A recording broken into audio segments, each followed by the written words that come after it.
The way to handle this is it's about, there's always going to be money for high quality startups and doing it right. And so I think a lot of what you will hear about today is about really trying to get you need to be investment ready, that's the key to it. And that's more than just having a deck and being able to meet investors. It's about really having a really coherent story and having a really strong proposition, a really strong team, and all of those kind of things. So we're here to help with that process over time on Dreamstake, and we run all of these things to do that. And from our point of view, in a way, the prize that you're hopefully aiming for is we run Hot Tech Angels, which is a tech angel investment club. So we do know what angels are looking for. And we select a number of startups every month from our main network to go into Hot Tech Angels from a seed perspective, and we also are linked into approximately 40 or 50 venture capital firms in London, so that's really all of the tech VCs. We understand what they're looking for as well, and Marina will explain quite a lot of the differences between what angels are looking for, what VCs are looking for, and the various stages of readiness that you need to achieve. So I'll hand back to Marina now. Thank you, Paul. So let's see. So we mentioned about us. So this is our team. Paul introduced himself, me, and we got another partner who is our CTO. This is actually quite an amazing guy who created the whole platform. and he is your contact for all the technical questions if you have any while you are a member. So, so yeah, that's the reason why we are doing it. We've been around, all of us three, been around since quite a while. So we created a startup platform, Dreamstake, 5 years ago, more or less, and since then we are supporting startups through all the way up to basically Series A funding. So if you are an early stage tech company, you might be willing to get a lot of support and advice and networking, because that's what's really useful for particularly for that stage. So here we are. This is quite an interesting diagram. So we've got startups, a network of about 15,000 members now on board. So we organize events like this, which is actually a workshop, but we also run evening events. The next one is going to be on the 21st of June, and that one is quite thematic. It's going to be about educational tech. So if you are interested in that.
It is amazing to read it, to understand how angel investors think.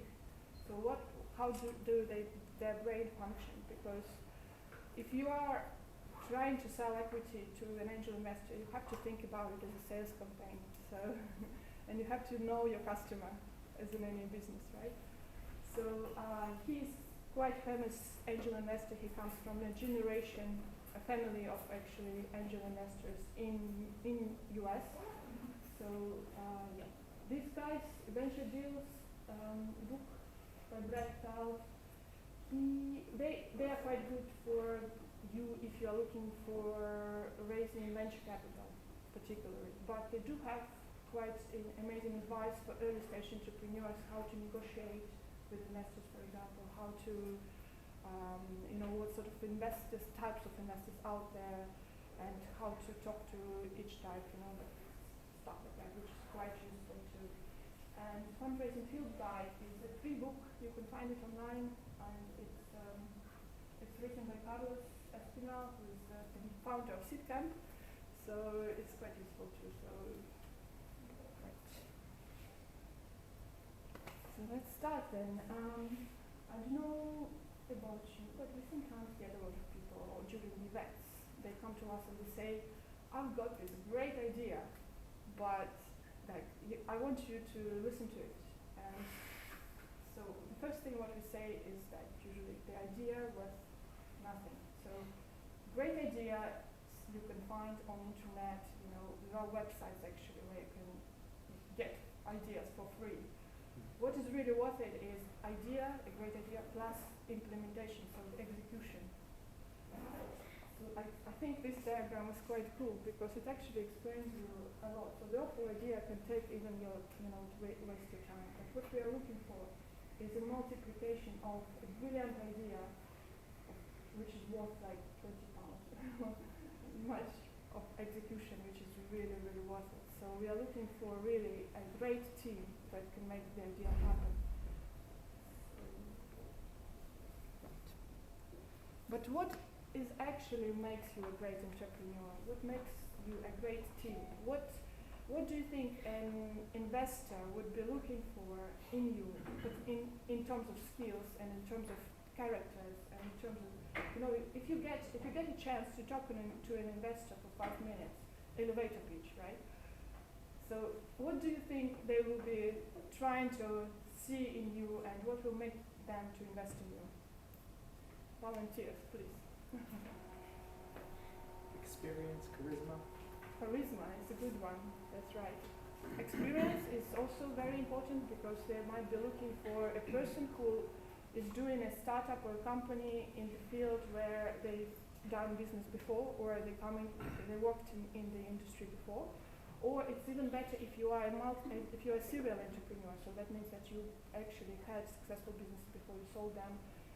I mean, it's not a problem actually if you're a first timer, because Mark Zuckerberg was the first timer, and he's great now. And so, but experience is quite important. That's right. Anyone else? Communication skills.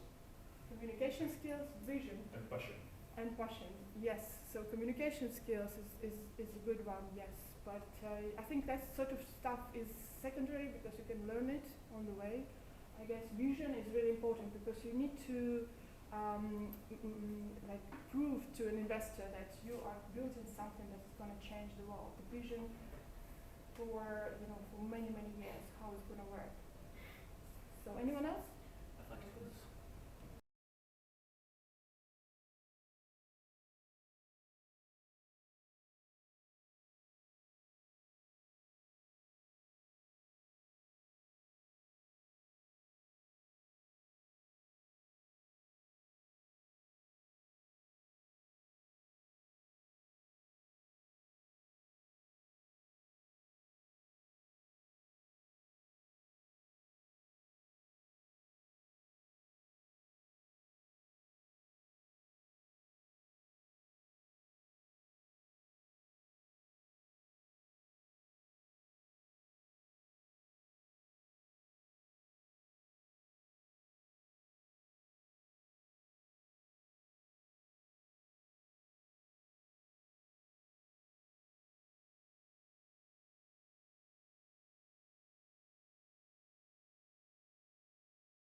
know the numbers, you know your market, and you know what you're talking about. Right? Flexibility. So because things can get tough, you might need to pivot quickly, you might need to change strategies, you have to be flexible. Even experiments, because nobody wants to do it alone. And what about the age or technical skills? Is that important? Yes, no? So age is not important, but if you are just coming out of university, they might put a bit more hands-on approach in you, so you really mention and advise you a bit more because you might not have quite enough experience to run a business. Technical skills is not quite important. It's really great to have a CTO on board, but if you are not, you have to make sure that you actually understand about tech, what is ERP, for example, or all the terms that are connected to it. It's really important to know. You need to show that you know it. So let's start with the process on how to get investment ready. So investment readiness is quite a good slang subject to know because a lot of people are talking about it. Investors are using it a lot, so they will ask you, are you investment ready? And what does it really mean? And how to get investment ready? So first of all, as I mentioned, you need to have a great team. And what that really means is a full experienced team covering the most of these skills. And the main skills are really three of these skills, what they are looking at the moment. And that's technical, sales, and UX. That's what we are doing the last couple of years. UX is quite new, but it's because the consumer is really spoiled and they want to know, they want to have a product that is easy to use and that they're going to use forever, stick to it forever. And so that's important skill. UX and yeah, user experience. So please ask the questions if it's not unclear. English is my third language. So. Yeah, if you email me, I'll give you my card. Yeah, so let's see, market. Most of the investors and venture capitalists, they want you to operate in a big market because you need to scale quickly. So sometimes entrepreneurs are focusing on niche, and that's not exactly the right thing to do because if you can't grow quickly in the market is too small, it might be an issue for an investor. So you really need to prove that you have a great product, not a clear problem.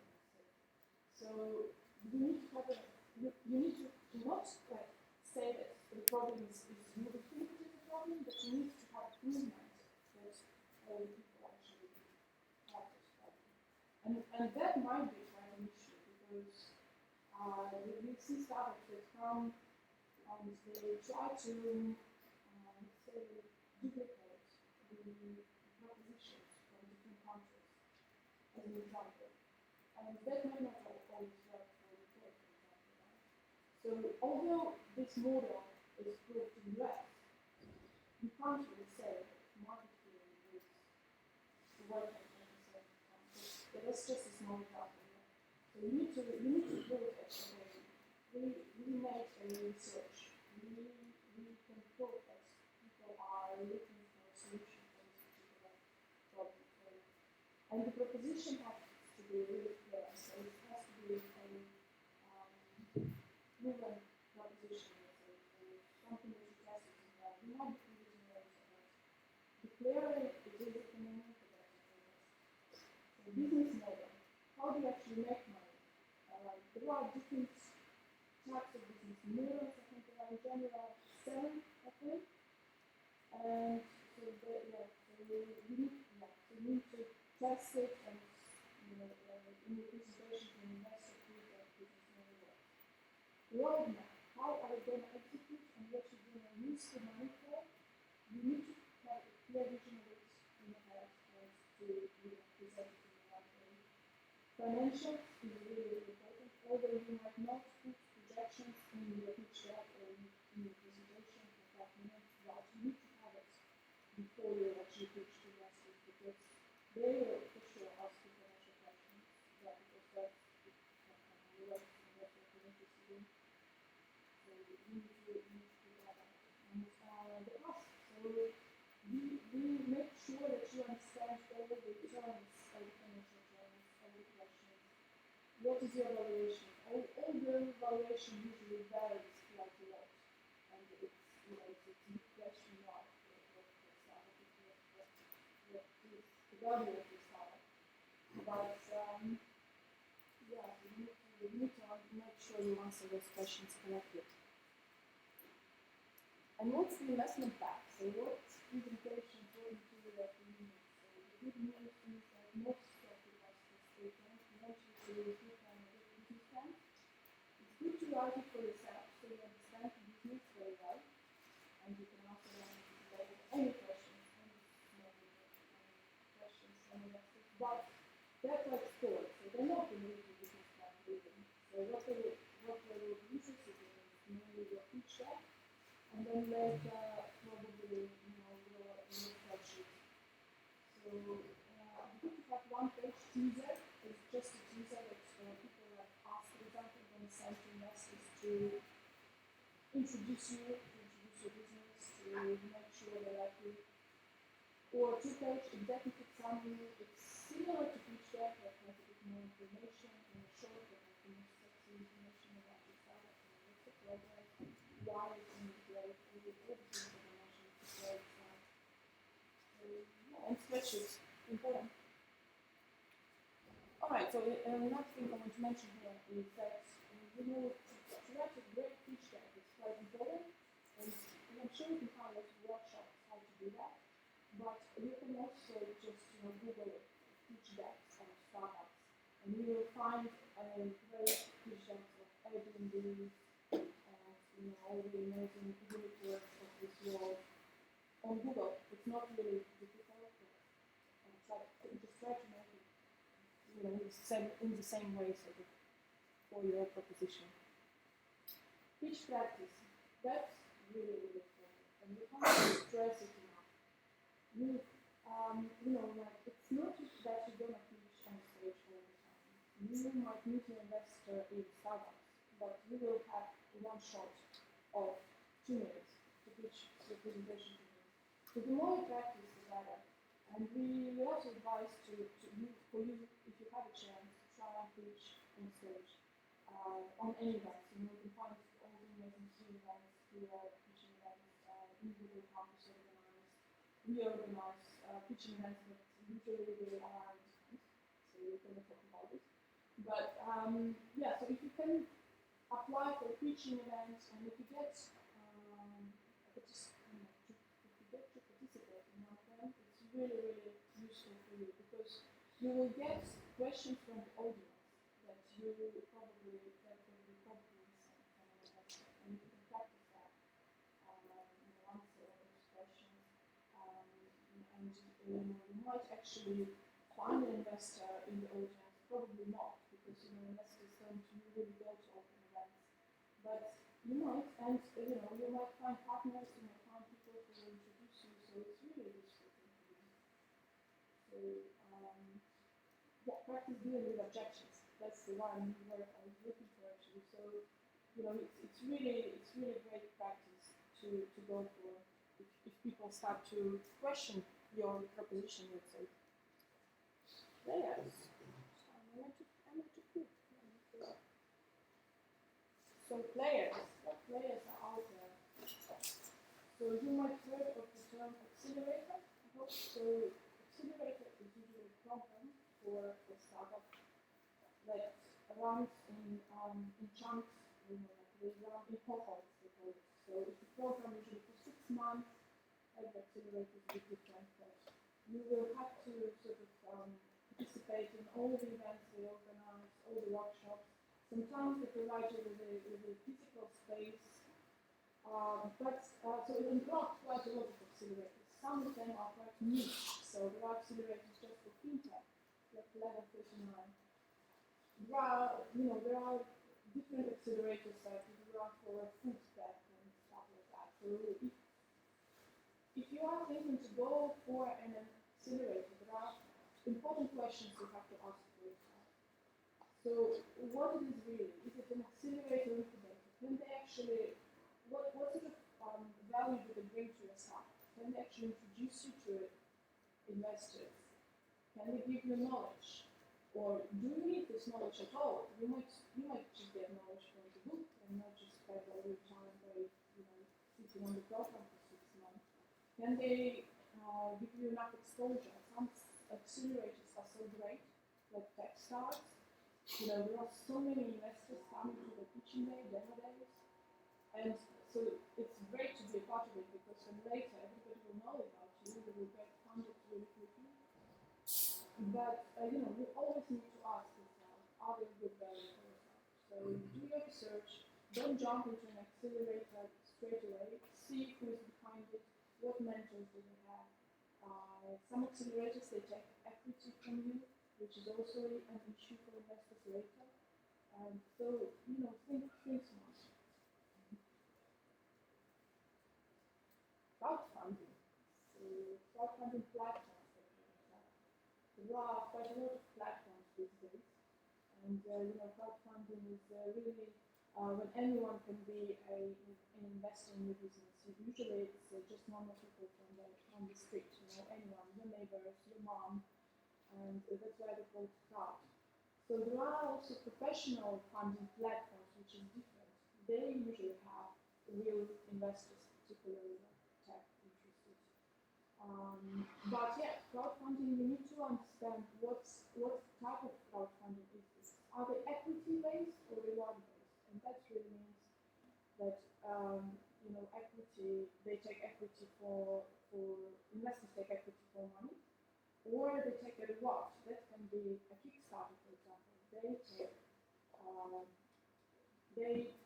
Investors usually invest for a ticket to a great event, or they invest for a product. If it's a physical hardware startup, they just buy straight away with pre-production sort of. So you need to be accepted for most of the crowdfunding platforms. So they do have their filtering process as well. For example, Crowdcube and Seedrs, these are the main ones here in London. They have quite a strict criteria to be on the platform. They will have a meeting review, they will have a committee to decide if they want to take you or not. So you need to be aware of that. And you also need to understand how to mount actually a successful campaign. So you need to build all the marketing campaign around your crowdfunding period, because what crowdfunding platforms really do, they provide you with a platform, but they don't market your startup really. You will be sitting there among all the different propositions, and you actually need to be the proactive guy to make sure you find all the investors who come and who invest in you. So it's quite important to nail that campaign. Are they actually attractive investors for you? So if you end up with all the investors, you can end up with hundreds and thousands of investors. It's quite a big thing to sort of think about, because what are the implications for the future? It might be quite a complex legal structure for further investment. So we've met venture capitals that guys who don't want to do it, pre-funded startups by crowdfunding, because in that way you have too many shareholders and they don't know how to deal with this. So you need to be careful how it's structured legally. Most of the crowdfunding platforms, they have different structures. My most favorite bit. So angels and syndicates. So I'm sure you've heard about the word syndicate, but no. So it's actually a group of angel investors, that's how we call it. So the angel investors, they usually invest in groups. They invest small amounts from 50 to 20K. I'm talking now about professional investors, not crowdfunding. And so what does it really mean for a startup? That startup that is looking for from 150 to 750 of angel round is usually turns out to have a lot of investors in one round. So that is a syndicate group. So syndicates are really groups of angel investors that are investing in one startup. And that syndicate can include different types of investors, not only individuals. Venture capitalists can co-invest, even if you're a lawyer can co-invest. So so it's important to understand that. And you also need to be aware that angels are really interested in tax breaks. You know, if you heard about SEIS and EIS schemes provided by government. So government is trying to initiate the investing in tech by giving investors the breaks. So investors can get up to 60% of the income tax back if they invest 150,000 in one project. So that's quite exciting thing to know, and you have to be aware of that. And startups have to qualify for SEIS. So there are different criteria for startups to qualify. We do sometimes run presentations about it, but if you Google SEIS, you will find all the information. So it's important for you as an entrepreneur to qualify. So just try to do that. And angel networks and angel groups. So you might know now that in London there are quite a lot of angel groups that are looking for deal flow. They are not all interested in tech. They're interested sometimes in different types of businesses, organizations, but also there are tech focused, like our angel group called Foxtech Angels. They are all looking for tech. So I think I will mention, I'm going to have a slide about it later. So let's see into venture capital. So they do come in different shapes and sizes, and they do look for different industries and markets. There are a lot of venture capital firms in London, which is quite could be a good thing and a bad thing. But I just went to Vienna to Pioneers Festival, which is a very famous conference for startups, and I found out that there are only 2 venture capital firms there, which was like a big what for me. We were in London, like you can't count them. There are new funds popping up like mushrooms every month, like you can't, so there are a lot. But there are main guys, who've been here since a lot of time, and it's important to know about them because, if you can build relationships with them early, if you know these guys from early days, they are of really great value. So people like Octopus or Russian co-founders, Index Ventures, Bolditon, they all, most of these guys are quite, they've been around since many years, and they know what tech startup is all about. And if you get invested by them, you are going to be all right for the rest of your startup journey. They will help you with advice, with contacts. They will help you with exit strategy and so on. And these guys are quite proactive. They do events. So they are quite entrepreneurial friendly. That's what I mentioned here. And so another important point to know about venture capital is that the hierarchy is sort of thing. So there are partners which are, I think, one of the most important stage of venture capital.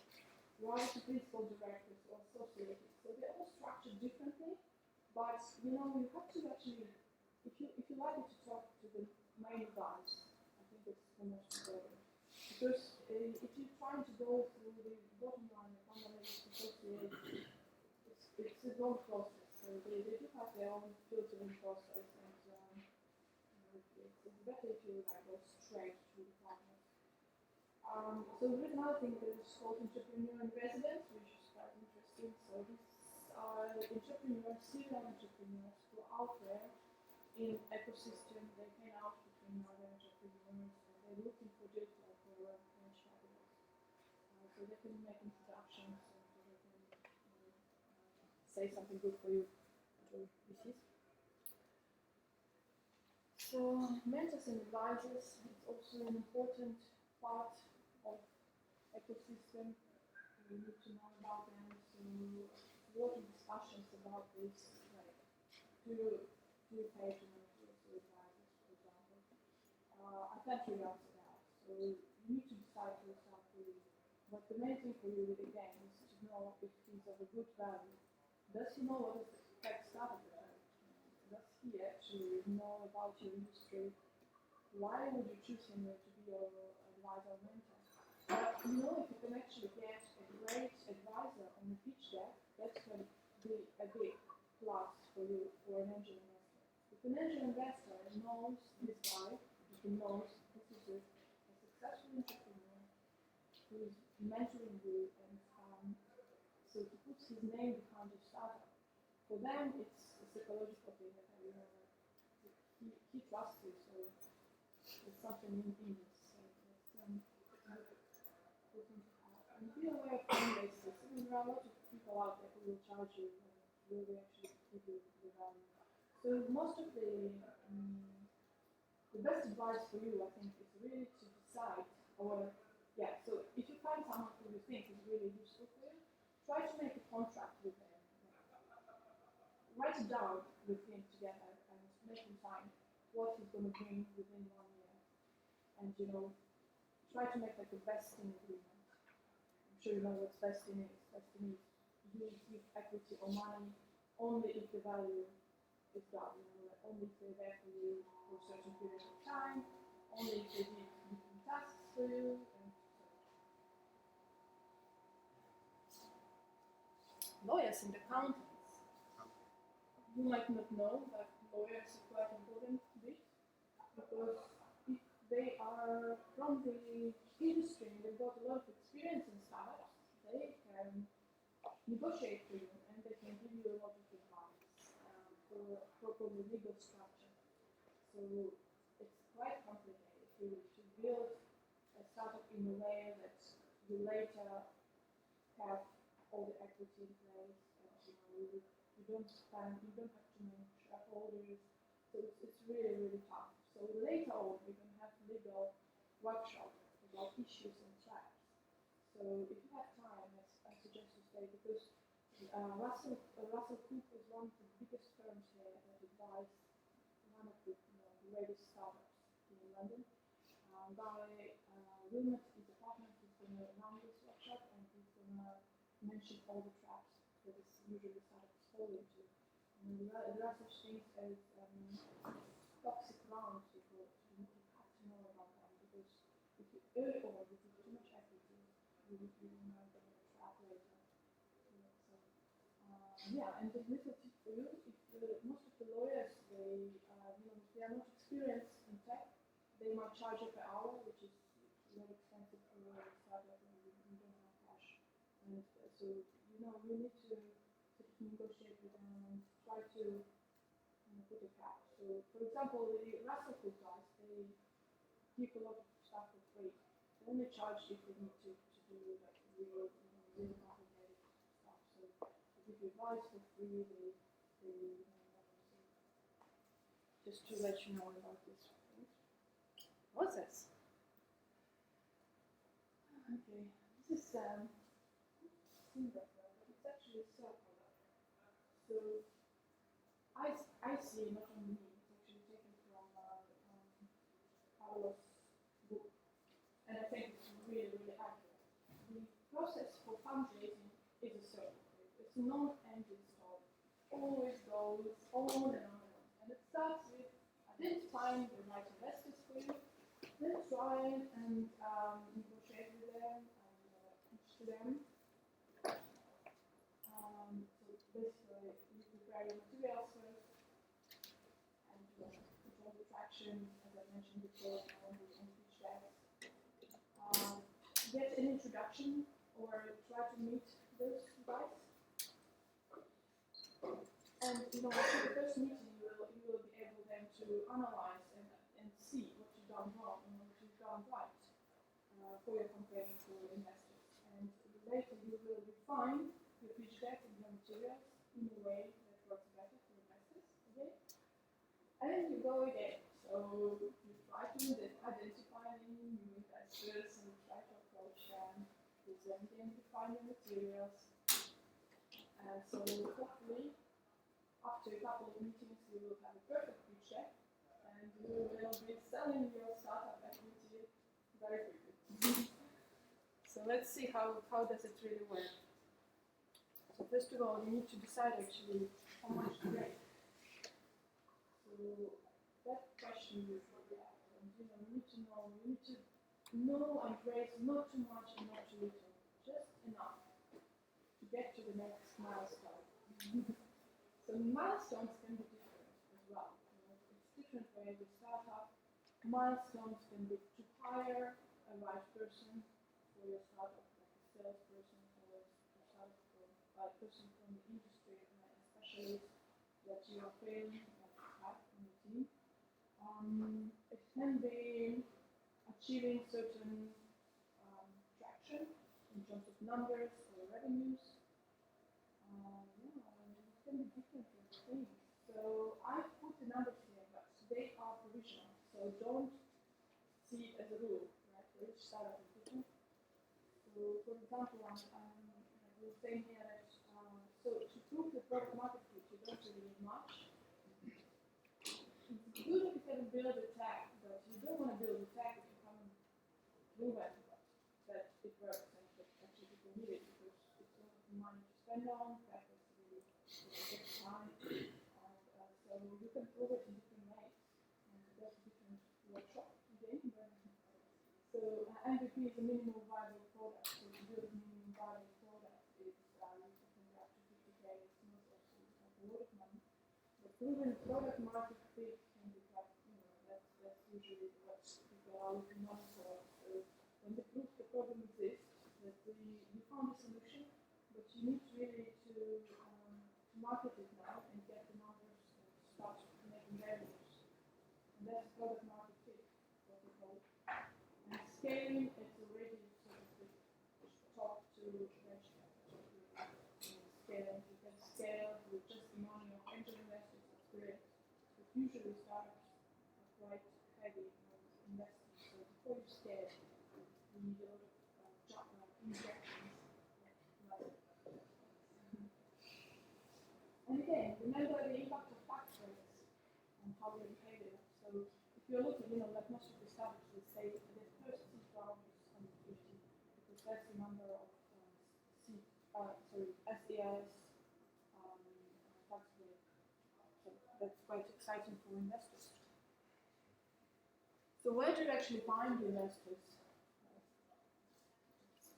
Very common question. So you can do your research. It's sometimes very obvious. You can basically find them on the different platforms, like hopefully Dreamstake. I don't know, but you could find. So Dreamstake is also, you could call it like LinkedIn a little bit. So you record all the profiles out there from LinkedIn. All the people are connected to their contact world. So you might find investors there, but from our experience, they are really, they want to be like our investors. They don't come to our open events, evening events, but they want to be sort of an exclusive event. So that's what we do. We run a monthly pitching event out of Hoxton Hotel or different places where we invite all of our investors of 300. We've got a network of 300 now. They're Hoxton Angels. So and that's how they see the pitches. So but online you can find more Twitter. Some investors are really proactive. You can start engaging with them on Twitter or try to find them on LinkedIn or AngelList. Now third-party introductions is a very important bit. So if you can ask someone to introduce you, but it's a very psychological thing. So people will only introduce you if they believe in you. So you can't really bombard people and please introduce me to, why would they jeopardize their relationship with great investors if they, cannot show us? But they do, introductions is great, but you can, if you can do that, find somebody to make the work for you, then it really works amazing. So that's what we really do at Dreamstake. We do have a very heavy filter who we introduce you to investors, but investors, they trust those third parties because they know these guys are, providing with the right filter, and they will be picking very heavily. So yeah, so angel network and emails as a related group. So if you find emails of qualified investors, then make sure this email is not like a novel, like make sure it's short and precise, because if they will read it, if you like it, they will read it. They will spend probably like 2 seconds on it. So you need to make sure that you put the most exciting stuff. And angel networks, as I mentioned before, these are angel groups or angel clubs, they call themselves. If you go to UKBA, it's a UK Business Angel Association. This is a like a home for all the networks out there. So you can do your research and try and see which networks are particularly interested in tech. Again, all these networks will have their own criteria for selection, but you will get to pitch in front of investors, and usually they are pre-filtered investors, so they are real. So because as a member of the network, an investor usually have to pay, or it's quite for them, so they need to be qualified to be a member. So that's what we do. For example, we qualify them. They don't pay, but we filter them very heavily. We have a meeting with them. We talk to them what do they want, and we try to understand which industry they're looking for. And the last one is get out of the office. Don't if you're out and keep funding right now. If you're looking for investment at the moment, this is a really good time to work for you. So be out there. If, you can meet your investor even in Starbucks. Really, that happens. Like at the moment, there are so many people interested in tech, and they want to put, they want to gamble, they want to put their money into you. So you don't know where you find them. So we saw really great startups who managed to get funded really quickly. What they did, they actually built networks around them. So they would create their own angel network. They would be out there. They would give a lot of value to people. So actually, all of these startups, all the entrepreneurs would know, there's these guys. Like, I know one investor, let me introduce them to them. So, it's quite a difficult thing to do, but the more you can network, the more you can be out there, the more you can present about your startup on stage, for example. It's a really good thing. So, how to close an angel round? Okay, so one of the strategies and the most common for London would be to find a lead investor. So who is the lead investor? The lead investor is the guy who is coming from the sector and industry knowledge for your stuff. So, and most of the time they will put the most money into you because they believe in you straight away, because they understand what you're doing and they know your team and yourself. So they put their name behind you, and they will be the main person for contact also to other investors who will follow me. So if you like it, you'll bring the network of these investors as well, because people are interested. And he will sometimes also manage the process, so he will negotiate, he will set the term sheets, and so on. So we try to advise to define the closing date. So you need to make sure you have a strict closing date, and you make it. You tell it to all your investors, your potential investors, and that will make them to hurry up because investors are can be quite fickle. You might go on maybe it's summer and forget about you, and you need to like push but with the date it helps. And again, be always on research because it's a circle, because it's a cycle process, and you have to always be searching. So they just drop out very quickly, very frequently, and that might be not you. You might have problems in the family or whatsoever. But for you, it means you are losing investor. You need to quickly fill this place. So don't think that you found an investor, and until you have the money in the bank, it's not probably still very unsure that he's your investor. And what to do to close a venture capital round? So as I mentioned, they're quite easy to find. They actually have websites. So they, so you can find the emails of them online. And but before you approach them, make sure that you talk to the right venture capital firm, because most of them are focusing on specific industries. If you're doing a startup in fashion technology, and then they are not interested in fashion tech, then don't talk to them. It's a waste of everybody's time. So understand that portfolio companies, some venture capitalists would like to invest in similar startups that are in their portfolio, but most of the time not. So if you find exactly similar proposition that they invested into already, it's probably worth your time to talk to them. Build relationship earlier, I mentioned that. So that if you can build your relationship with partners really, if you met a partner, if you're lucky, and try to I don't know, it's not the right thing to say that make friends with them, but when you are looking for venture capital later on, it's better if you're not cold calling them. If you already have their contact, you kind of have something, give them some value, send them interesting articles, or retweet with their tweets, some kind of blogging a lot, if they like it, then you know who you are. Be out there for them. And there are office hours. This is an important thing to know about. And most of the venture capitalists, they organize these office hours people, but what it really is, you teach venture capital for like 30 minutes or so. And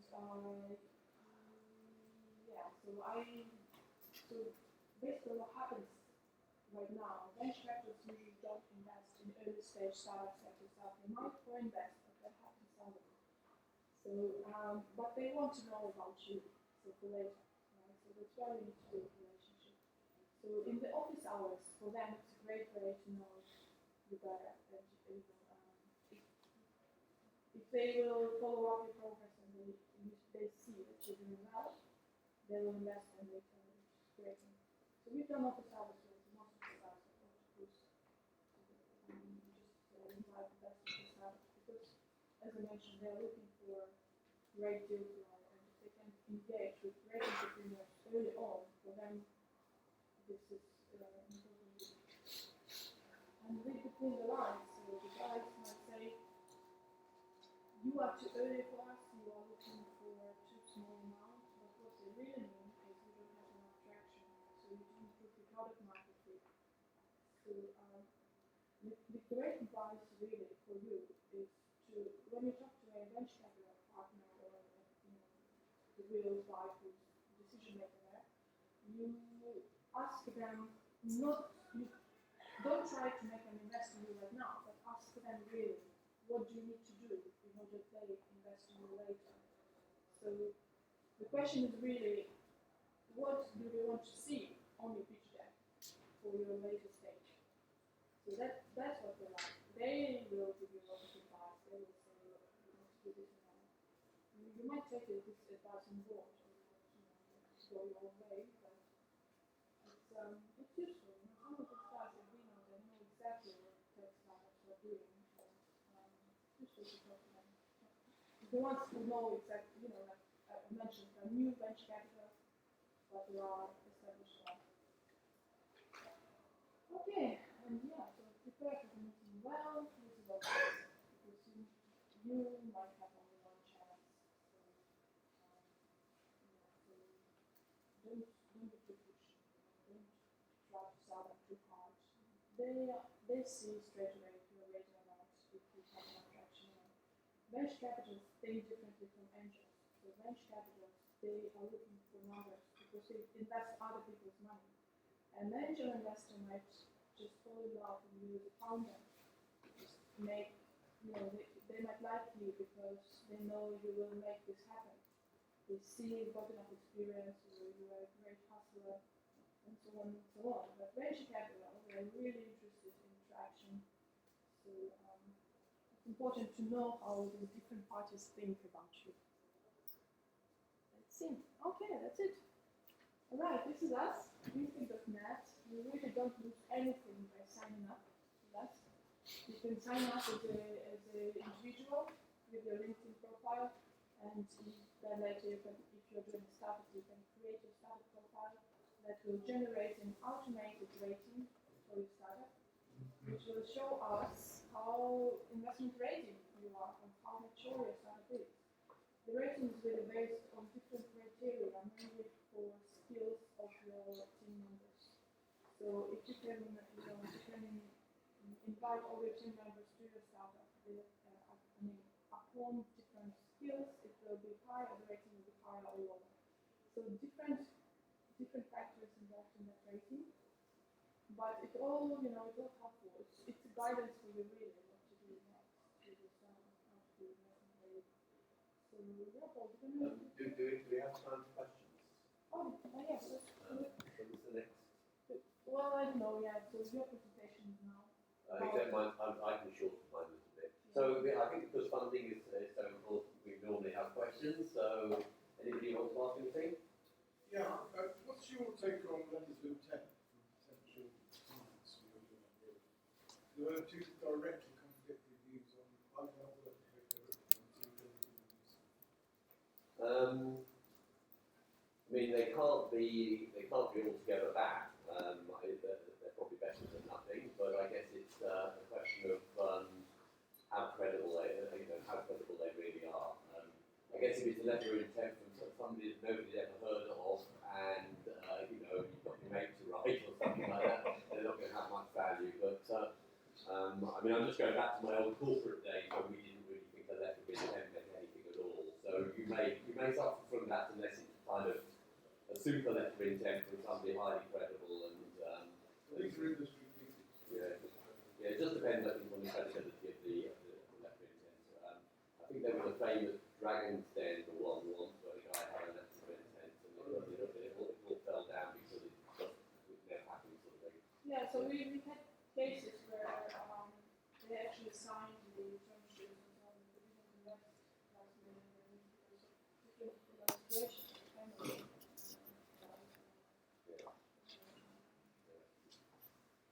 We're a startup, we make a small amount of money, growing quite close to the law jazz. Is that working against us, the fact that we turn the profit on it? I don't think so, but I think it's always about the traction being related to what you're asking for, sort of thing. So one thing I am certainly seeing, I see startups that get ahead of themselves almost. They do too much, and they're not able to really go back to the basic experiment that the investors want to see happening. So some investors may feel that if you've gone too far and in not the way that is scalable, that it's almost a disadvantage rather than an advantage. Putting it another way, for example, if your business model is a subscription, but you happen to have got £10,000 worth of consulting fees, that's not really regarded as a positive, that's probably regarded as a negative. So that just has to relate very specifically to what you're asking for.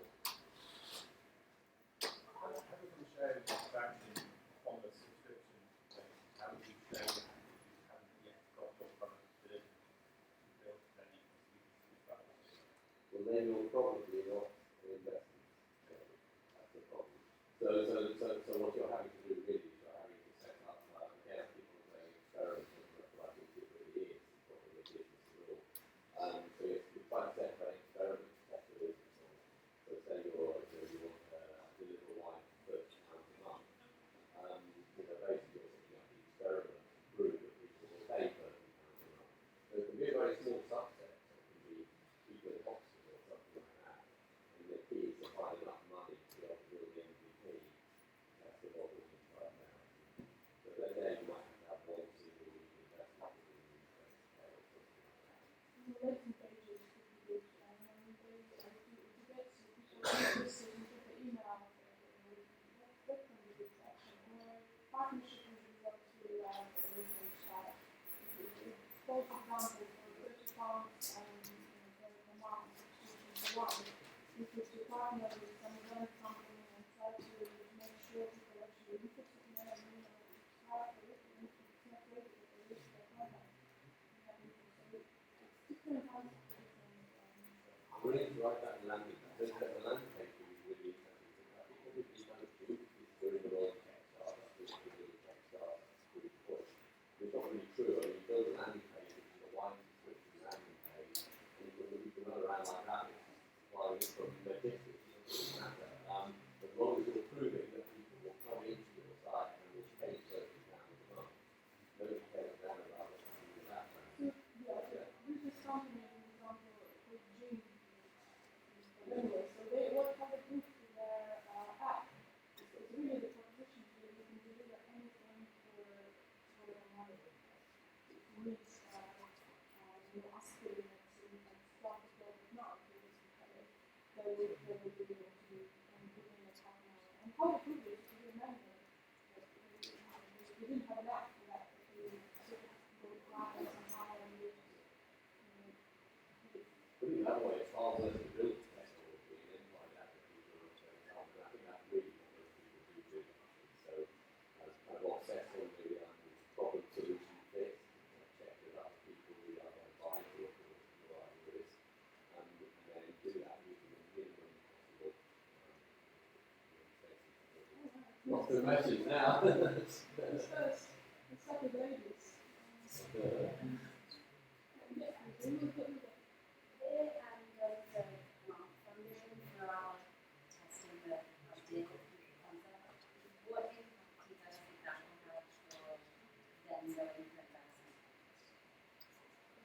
I think it probably depends on how wisely you spend it. I mean, the problem can be that you don't get to the stage that you should get to with the grant funding. Then I think you've got to have. I think it's happened to Europe. There's a lot of European startups that have had, say, £2 million grant funding. They've got are not where they should be with £2 million grant funding. And then they come back and they ask VCs for another £2 million. And the VCs then say, well, what did you do with the first £2 million? And now the valuation will be wrong and things like that. So I think the only risk is the value is the grant money can make you kind of flabby and not hit the right milestones. If you look at particularly Silicon Valley model, it doesn't particularly work on drugs. I mean, so if you can get it right and not give any equity, that's great. Particularly for healthcare side, for 2,000 and you can get grants actually from the last and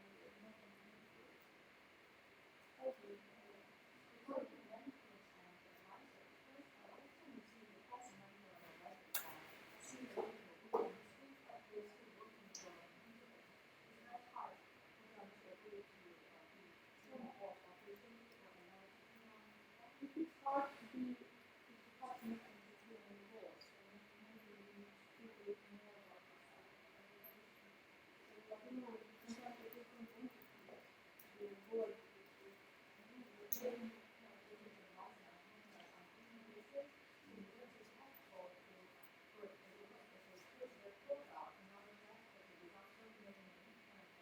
Are you saying there's a conflict of interest for them?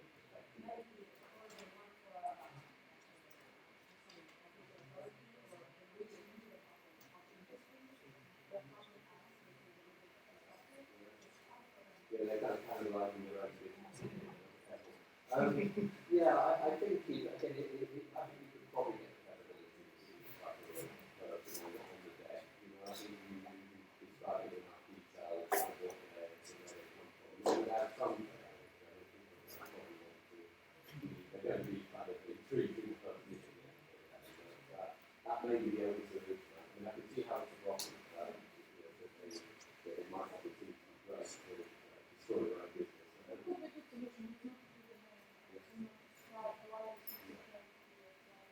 Probably not put a picture in.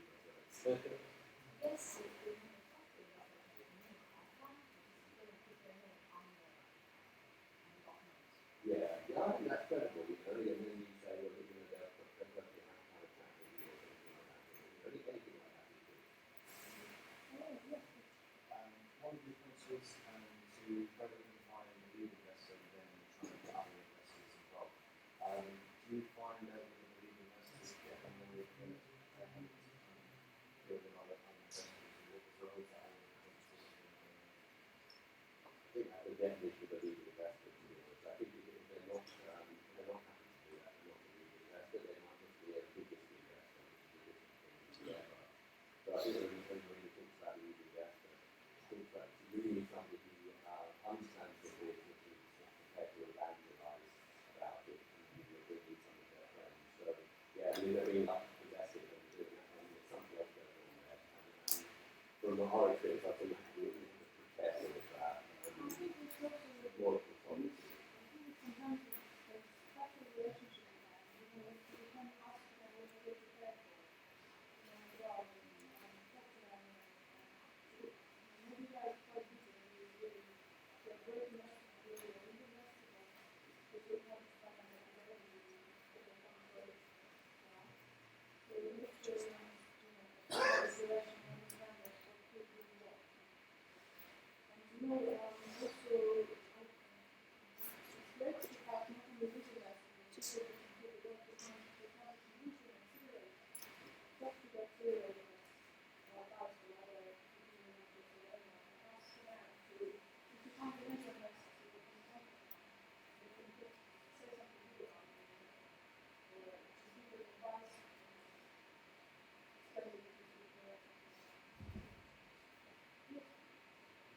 Slides there, so some VCs are entrepreneur friendly and some are not.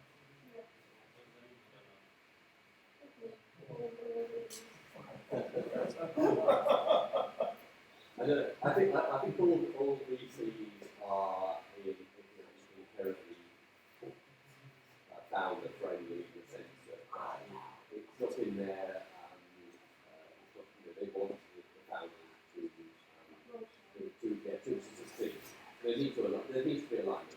I guess the only thing that you have to watch out for is that VCs will always shout about value added. So that's really about how much over and above the money they're going to give you, how much support they're going to give you. And I suspect that varies wildly. I think there's probably some very hands-on, some are very hands-off. And then I think the only other time is, of course, these are very clever guys, and at the end of the day, things get rough. Probably none of them were founder friendly. I mean, I think I just get reading about Silicon Valley at the moment. And suddenly, in the later rounds, it starts to be a big fight, because everybody wants to, get their share and all this sort of thing. So, when things are going well, they'll all be friendly, and then when things get tough, they'll get left to work. I think it's a also SRS funds. Oh, There yes. are funds that are quite unfriendly, but they're just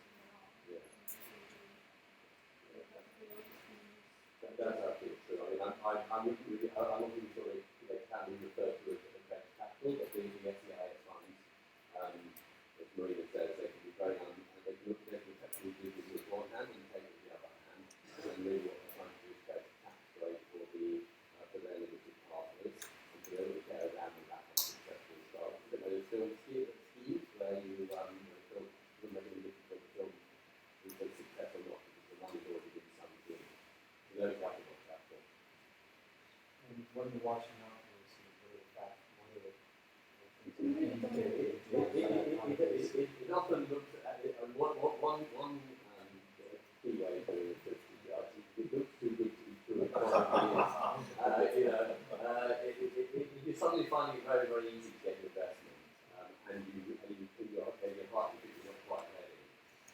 technology could be not ready and somebody just needs to invest big money somewhere. That's great. But you can back it up by different terms. If the terms are taking money, and most of the SES are taking money now, they're paying off, charging quite high management fees and charging management fees on both sides, the investor and the startup. So there's lots of warning signs. You'll see them when you go and see. Okay, last question. I think you were first, no? You mentioned traps and the purpose of traps. You might say certain type of agreements with these crowdfunding or investments. What kind of traps do you Legal have? traps. I guess legal traps or future traps. You're going to have a workshop today about legal traps. All of it. All about traps. But in terms of funding, specifically funding traps like crowdfunding or something like that, I mean, it's a little bit hard for us to comment in the sense that we allocate a little bit bias. But I think I would look, you have to, again, it's a bit like SEI funds. If something too good to be true, let's look at the detail because, because there's always a trade-off, and I think at the moment there is a trade-off in the crowdfunding. It's good for certain things, so it's good for when you want to get this double whammy of getting investment plus creating buzz. That means you tend to have to look at kind of consumer apps and you benefit from that. You can have double benefits. But then when it comes to the price, and it comes to the price of overvaluing the startup to really not having a loyal investor base, and you want a few other things. So it's just a decision like the other decision that has to be taken, so it shouldn't be one of the largest. Okay, so we have now a presentation about maximizing your investments in research and development. We're going to set up for 5-10 minutes and to come back. Let's say 2:30. 15-minute break. You need to put more light here because I think it's really maybe. It is dark, yes. Yeah, do you think we should do it? Yeah. Hi, good to see you. How are you? Oh, really? Oh, that's amazing. Oh, nice to meet you. Awesome, guys. Yeah. Oh, really? Before they started, it was Sunday. So you asked them to be. Yeah, this is much better. For your camera. Okay. Well, yeah, I will keep the one on the screen deep.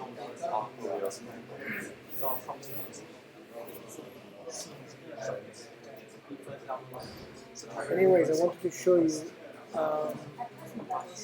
I was at the Paris office. Okay. I spent 2 years there, and the guy in front of me was the inventor of cardboard. So I saw the whole Oh, story. wow. Yeah, I saw the whole story. It was like at some point here. I was looking after the lab at the Cultural Institute of Paris, which is Yeah, you can always say. it's a Google project. Yeah. Art project, Cultural Institute. And I was looking after the audiovisual stuff and the technology there. And we had also a little lab with 3D printer and laser cutter. So he just started around 7 in the evening, coming with a friend of his. He was can I use the laser cutter? Of course. Then after a while, I saw a bunch of Parts and stuff, cardboard yeah. on his desk. I was like, what are you doing? Oh, no way, he made it there. And he was like, oh, I'm doing a prototype, actually, we want to test it. So I've got this picture of him testing his first prototype. Oh, no. And, yeah, he started as a 20%.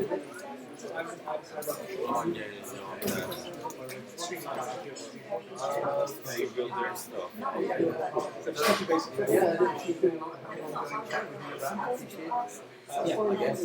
Oh, good. Oh, we'll probably come across each other at some point. Yeah. No, thank you for that. Yeah. I'll become perhaps related time around. Yeah, or if not today, then maybe some other time. Yeah, I mean, I think we'll try and if you're with Toner, you'll kind of bypass the system of it, which is good use, you know, to achieve in our process, it's normally myself and Marina, but because you knew her, you know, you kind of, but she's, I used to work at Jacob Morgan before. yeah, of course, and she's, we've also sectorised ourselves a little bit, so Tony's going to be in charge of Dreamstake, I'm going to do health and medicine, and Marina's doing the manufacturing and two other things as well. So you're in the right hands, and you know, and you'll know Tony's very kind of like methodical, so he'll take you through the process, and I think that's the right way to do it. I mean, I think the point we're trying to get across today is like fundamentally it's quite a complex thing that you. If you try to jump the gun, you know, some get the cross methods, and don't just when you have a pitch deck and you get out there and suddenly everybody, you know, the more effort you put in at the beginning, you kind of take yourself for being possible, you know, because the person who's helping you understand it best, and they have more people they can bring in, and then the contacts come in, you know, so it's a kind of relationship thing.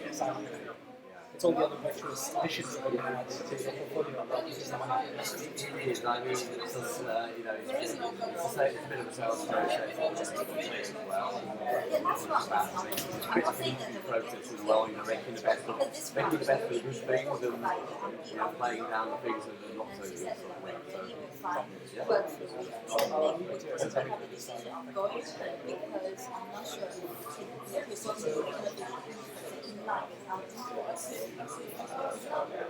Sorry?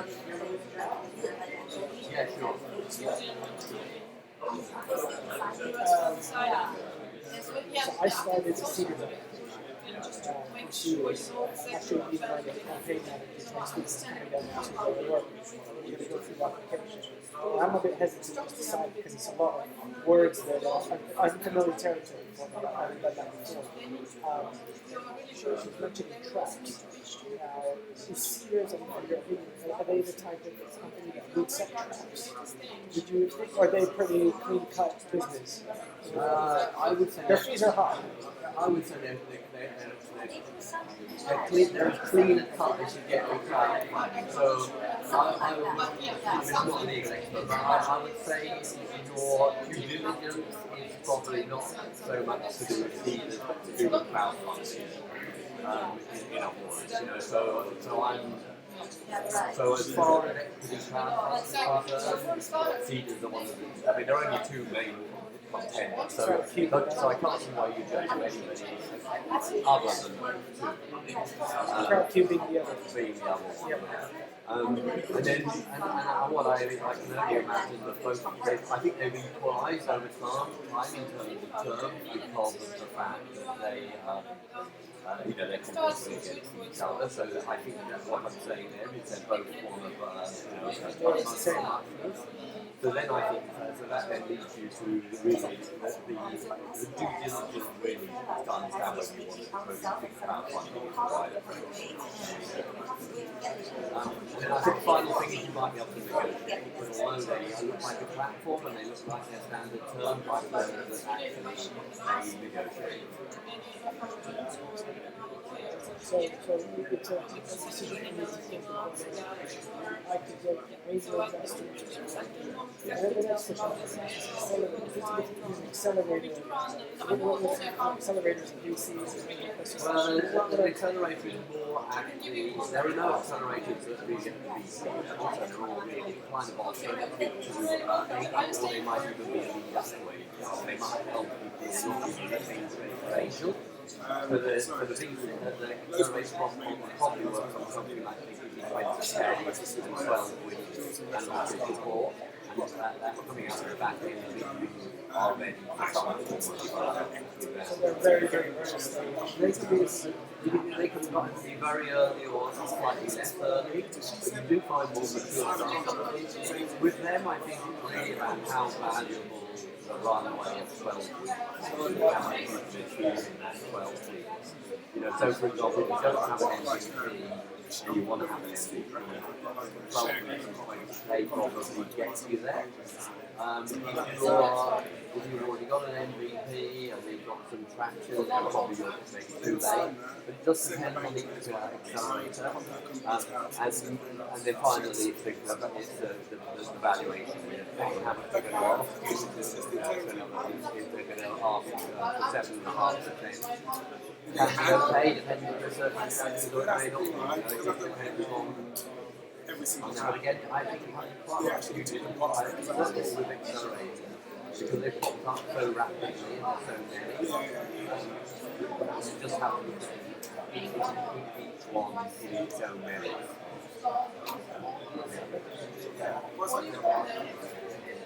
You said you're learning there's a lot of speaking. Thank you very much.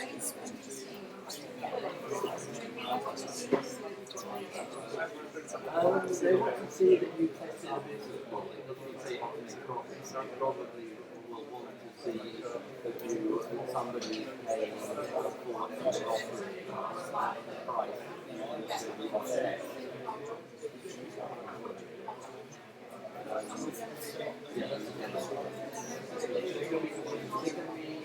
Again, it's like an experiment. So if you have an experiment and you say, I'm going to get 500 customers from Wilmot, buying my goods, then 500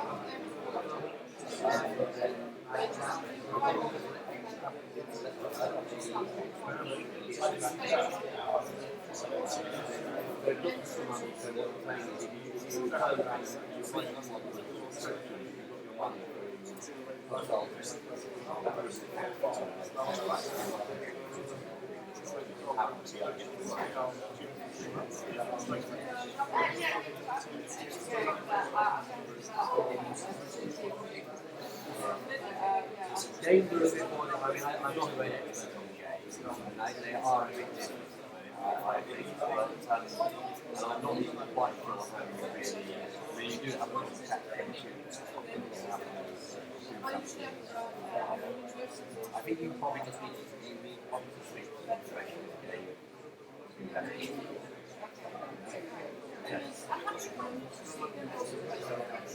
think there was a game technology game association.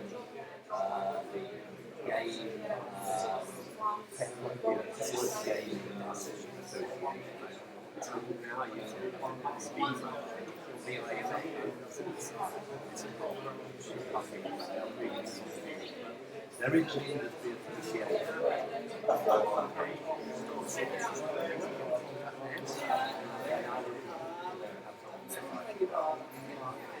association. For some reason, that's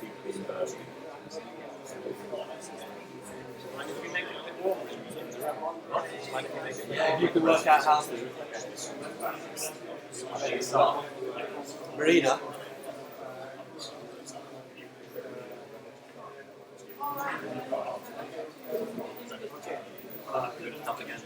Yeah, but I'm gonna be there. Hello everybody. Hi guys, we're gonna start with the next presentation about tax credit. Is the thing on or? Sorry. We're live again. We're live again. So welcome if somebody's new. We are in Dreamstake, so they someone new.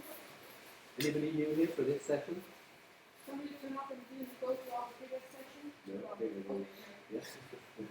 So we don't need to do the sales pitch on Dreamstake again if we released it yet. But we've got a new subject. I don't think we've actually done this subject before, but it's something I've been involved in for about 6 years, and it's the R&D tax credit. Sounds a little bit boring, but it's about getting real money, so that's probably the big attraction. It's kind of guaranteed money, and I'm going to talk a little bit about how the scheme works and who's eligible, and I'm very happy to take questions on this. As I say, I think I've probably helped about 100 companies get the R&D tax credit over the years, and I don't know what the average they've got back, but probably something like 30 or 40K. UK. So we're talking about fairly significant amounts of money. Okay, then I'll leave it for you. Okay. Right, so the R&D tax credit is it's a government backed scheme, and the funds actually for the SME scheme will ultimately come from the EU. So the government actually is very supportive of this. They really want people to claim this, because what they're doing is they're taking our allocation as the UK from the EU, and they want to get it out there. They want to get a bigger piece of the pie as possible, and they want to pump it into people who do things differently in R&D. Just in case anybody doesn't know, R&D is research and development. But one of the things that's going to come out of this talk is that it's quite a liberal definition of R&D. So it's not what you would have thought of as being R&D, sort of guys in white coats and laboratory rats and stuff like that. This is actually software development we're going to be talking about. All sorts of companies can claim for R&D. Can you hear me against the rain? Luckily I've got quite loud cloud voice. But so probably just to illustrate some of the parameters of the R&D tax credit scheme, and to go to really the silliest level that I've ever heard about. I think everybody knows those little plastic sticks that you get at McDonald's to hold the balloon. Well, believe it or not, somebody there managed to get an R&D tax credit, in other words, money from the government for that. And on the basis that he had to prove that there was innovation in there, and he had 5 points of innovation. He said he used a new type of plastic, he had a redesigned funnel thing on the top, he used a different type of extrusion, he even claimed it shortened it. Okay, so it was all about cost cutting to create this balloon stick that could compete with the Japanese balloon stick and be built and be made in the UK sort of thing. So I don't think you get away with that today, but believe me, there are a lot of companies trading R&D, and as far as as far as some of those software companies, that's going to be fairly easy to claim. So you can file R&D claims yourself. So I think at the very, very early stage, it might be worth looking at doing this yourself, and claiming maybe a few thousand. And I'm going to go into a bit more detail about how that might be done later on. Also, it's worth asking your accountant about this. But if your accountant is hesitant on it, or perhaps if your accountant hasn't suggested to you in the first place that you claim, then you should probably worry a little bit about it, because the problem with R&D and accountancy is that accountants always err on the side of caution, because it's in their articles to do so. But this is a different function for an accountant, and it requires technical knowledge really to understand what is R&D and to maximise the claim. So, and that's really the art of trying to claim for R&D tax credits, is to really recognise exactly what the meaning of R&D is and how much you can claim for. You can also claim whether you're profitable or not. So this is one of the big surprises with R&D tax credits, is that because it sounds like a tax credit, you think, well, this must mean that it means that I only get this back if I'm paying tax. So the way that the R&D tax credit scheme works is that it has a mechanism that allows you to take money in lieu of deferring a tax benefit. So if you imagine you've got a claim at the end of the year that says that you, in principle, would be entitled to a tax credit, what it says is you can defer that tax benefit to the following year, which for most of it is the tax rate used, because it's a quantity jam tomorrow. But because of this mechanism, removing it off your burden. That's a really valuable thing. So R&D, you can claim whether or not you're making a profit, and whether or not you're paying taxes. In terms of the rates and how it actually works, is that you're allowed to take your R&D. So in terms of this, let's have an imaginary situation. You've got a software company and you've got 3 software developers. This would be a real life example. And in total, you're paying them 100k a year. What the R&D tax credit allows you to do is it allows you to, in the current, it changes every year, but in the current version, you can mark it up by 230%. So that's quite a big number, as you can see. And that creates an extra 130k's worth of cost into your tax return, and 130k's worth of cost is like, I don't know, 20% corporation tax is for 26k. So you can see quite small amounts of expenditure lead to quite high amounts of return from the government. So that's quite useful. In terms of the costs that qualify, it's particularly easy when it comes to software companies, really, because it's going to be 90% labour costs, really. And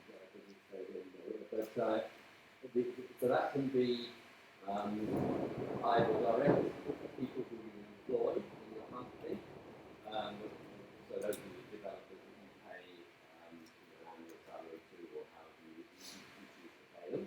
But you can also claim for subcontract costs as well. So if you happen to have put out a contract for 100k to an agency to do something, then you can also pay for that.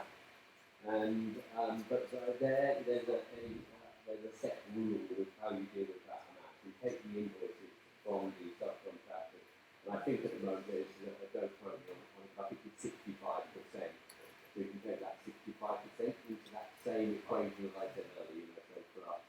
So for 100k, you take 65k, you get that corporation tax on 65k. So it's be I think 13k or so. Apart from that, there are some sort of other costs that are directly related to R&D.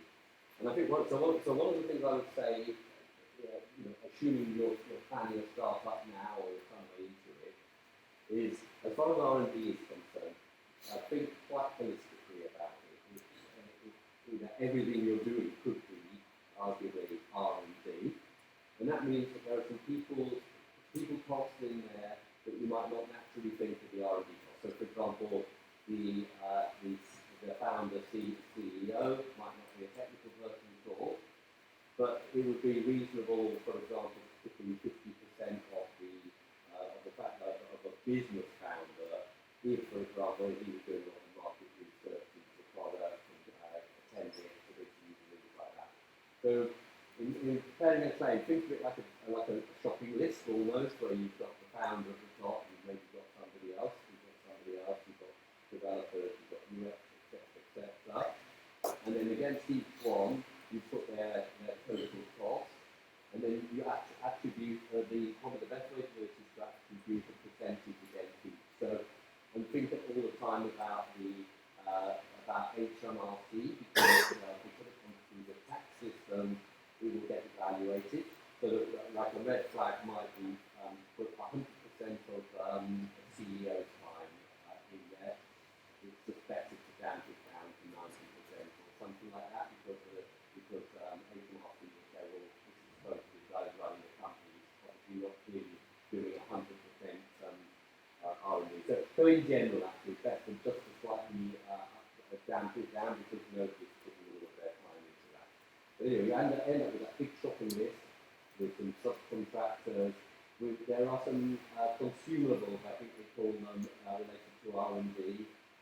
But things like rent do not count. So renting of a building, and they count for some odd reason, hosting as renting, hosting. So that doesn't count either. the true litmus test, by the way, is the other things will always be slightly incremental. You might squeeze up by extra 3 or 4% or something like that from the rest. It's really just trying to think about those labour costs and trying to imagine how much is in a specific year. You can't claim for dividends because they have to be a taxable expense and travel expenses. One thing that's good about it from a software company perspective or a technology startup is if you nearly always claim every year because you bring on the tech team and you probably notice that tech teams don't really get smaller, they tend to get bigger as they bring on new features and things like that. And so we found, I mean, I've heard back now about 6 years, and I have slightly, but claiming year after year, and the claims tend to get bigger rather than smaller. Also, the government has actually made this seem more and more attractive over time. It's now at 230%. I think it used to be 175% not that long ago. So it's a scheme the government really backs very strongly. Now, one of the more complicated things about the R&D credit is the narrative, how to write the narrative to support the claim. So if you're doing a very, very tiny claim, you can probably just get away without too much of a narrative. But most claims need to, most of the claims need to be supported by some documentation. And it's quite good to play to HMRC's own words. You'll find if you go into their websites that they talk about addressing challenges and about what you did that was new and innovative. And I think the key thing is not to be put off by that particularly. I think if you're doing a tech startup, unless you're doing something as simple as I call it a pure destination website. So I don't know if you're doing a website for an estate agent just to address their client base, then that probably isn't innovative and probably doesn't apply. But if you're doing any form of platform, any form of intelligence, any algorithm, anything like that, you're generally doing a tech startup because you are addressing a new challenge. And the key thing is you don't really know what the outcome is going to be at the beginning. And that actually means that an interesting point about R&D tax credits is it's not based on success. In a way, and this is logical when you think about it, but what's happening is that the government is rewarding you for taking a risk and for taking on a challenge. And so, you could have £1 million worth of failed R&D, and that's a good thing as far as the HMRC is concerned, and you are being rewarded effectively for taking that risk. In terms of the narrative, it's got to ultimately be read by an HR and C guy, and of course they're not technical. So again, it's quite good to play to their jargon and play to their sort of wording. And I would say don't go too long. I think there's somewhere between 2 and 5 pages or something like that is probably about the optimum length for an R&D tax credit claim. But don't overegg it too much. Keep the structure nice and simple. But there's nothing wrong with bamboozling them with words about algorithms and stuff that they don't understand as well. I mean, I think that's fine. But I think as long as it's structured into how it meets the challenge, etc., then that works very well.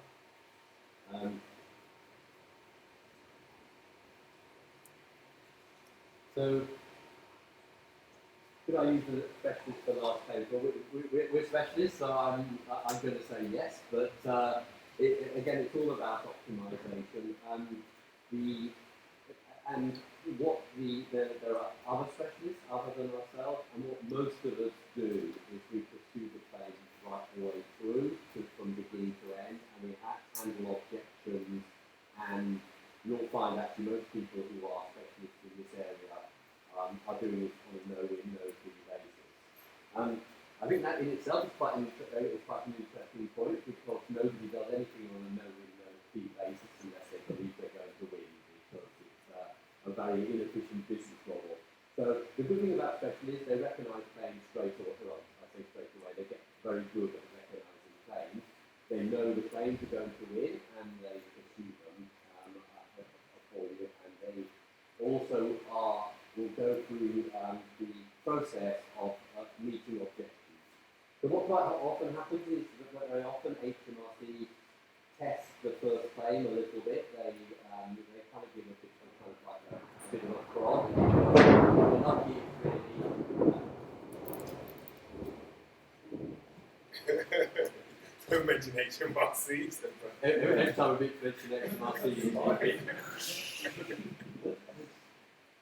Anyway, so where was I?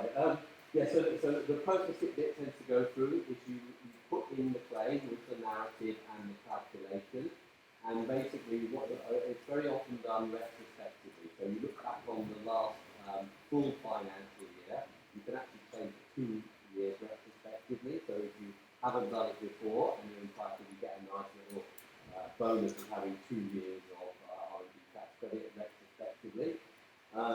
So you put in the calculations, and it's usually done through either the specialist has an accountant, you have an accountant in our case, who does it for you, or you go through the specialist write the report and everything from your accountant.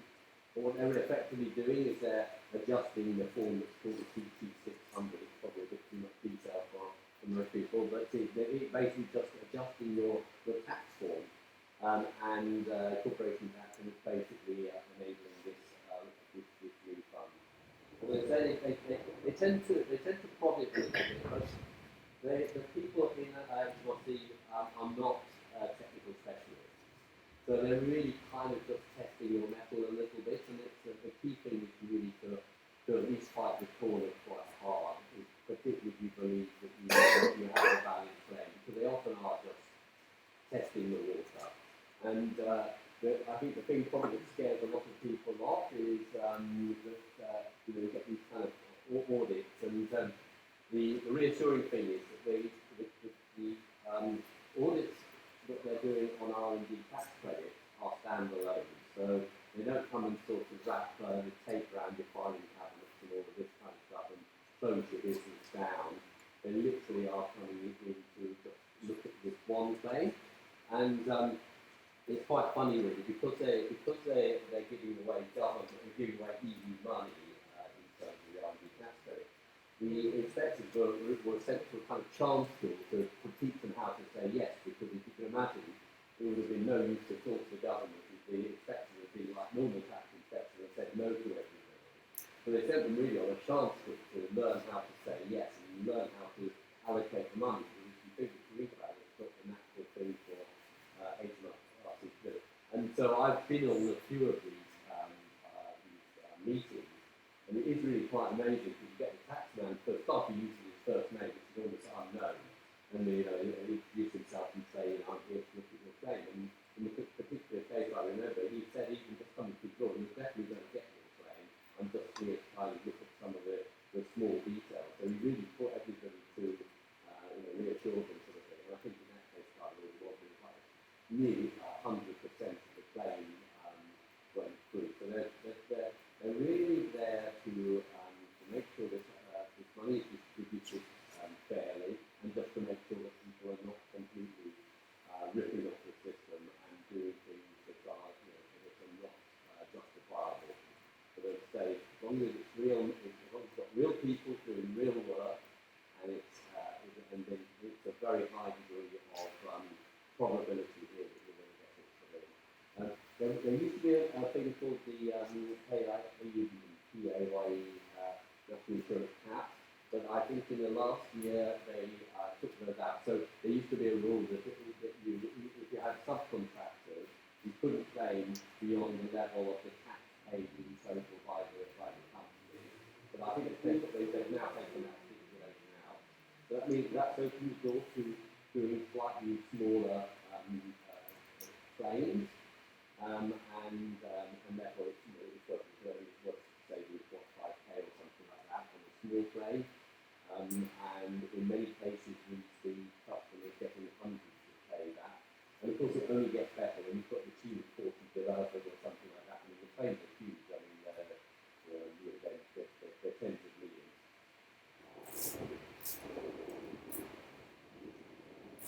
So the way to do this is that I guess you guys will be in one of a couple of situations. You're either looking to fund the startup, in which case you may not have the expenses to claim on an R&D, but it's worth bearing in mind that if you were to secure say 150K, most of that 150K will probably go into developers, arguably. So maybe that's not 100K, and then so remember to set up for at the end of the first year of that to expect to claim 25K. So it's actually, and I think most people, I've never actually seen it in a business plan. I've never seen anybody say, actually, I'm going to be 25K better off than I thought I was going to be. I think it's one of those things that gets forgotten a lot, sort of thing. So if you haven't got funding yet and you're going into that phase, just remember to capture everything, because at the end of the year you'll be in a much better position, much better sort of, call it an R&D department if you want. That's pretty good. And then just ring-fence all expenditure into that, and then okay. If you're in the other scenario is that you've been operating for a while, you've had a bit of funding and you've spent a bit of money, and you'll get towards the end of a financial year. Well, the thing then is to make sure that you maximise that claim, that you get somebody who can write the narrative and to do the adjustment to the claim, and make sure you get make sure you get the money back from the government, which is here really to reward innovation and so I think that's all I've got to say on the R&D tax credit. I don't know if anybody's got any questions at all.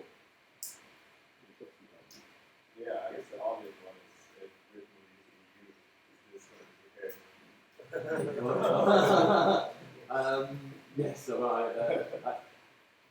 I suspect that the government will come up with something themselves. It can only be bad, let's put it that way. It's probably not going to be good news, right? Yes. No. A lot of R&D tax credit claims go through without any communication at all. Yeah.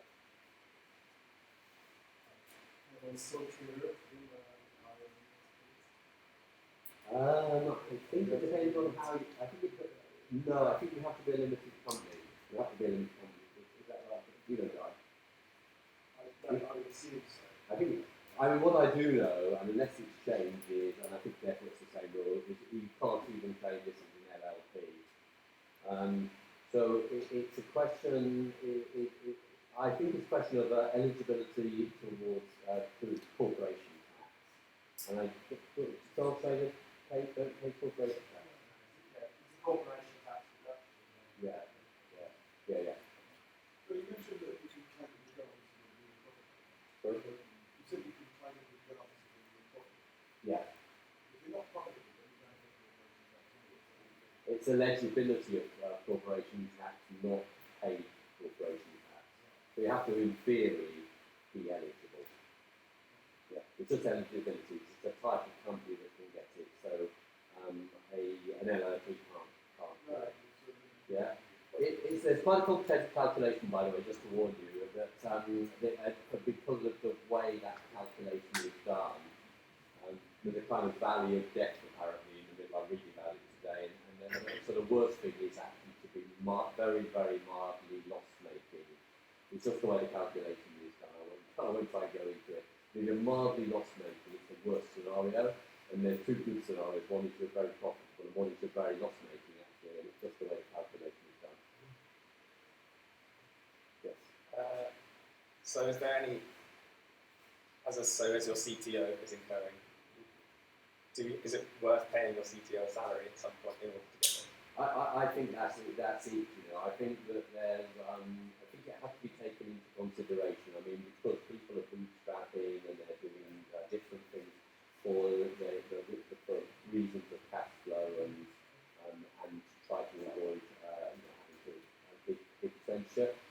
That has to be offset against the possibility of claiming R&D tax credits, and it's definitely a factor. And I think it's probably not taken into account to the level it probably should be, because you want to get in early and start getting those R&D tax credits, because they really are the only way.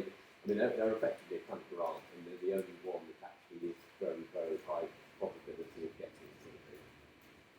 One last question, please. Yeah.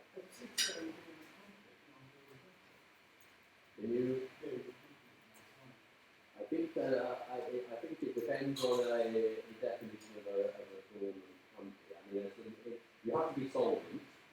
I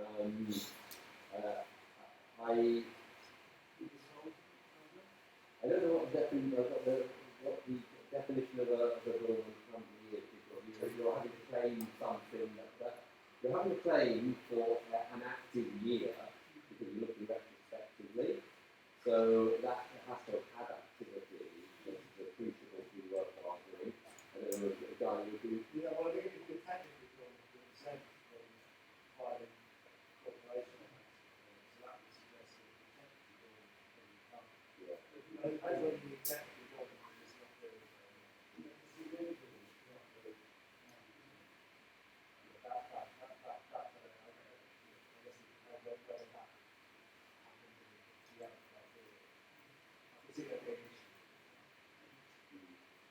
Yeah, I mean, it's fairly clear. I mean, I think the thing about the R&D tax rates is fairly binary, and that's why it's popular in the thing. And so anybody who's interested in doing, we've got an R&D claim, then it's good. Okay, thank you very much. So we are up for the next workshop in 5 minutes. We're going to have the legal issues and tracks by Wilmot from Russell Group, which is a very friendly startup, a legal company, and they're doing actually the main startups in London. So some of the really big names in 2001. And so so please stay with us and we will find out what are the tracks that you may fall into in the research tech side. In 5 minutes. That's really good. Thank you. No. Sorry, have you got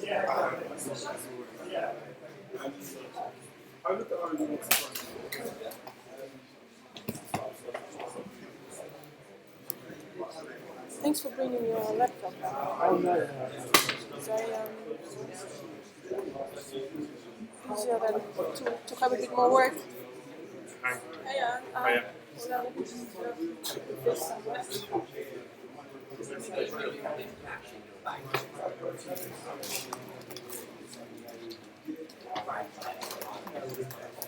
So,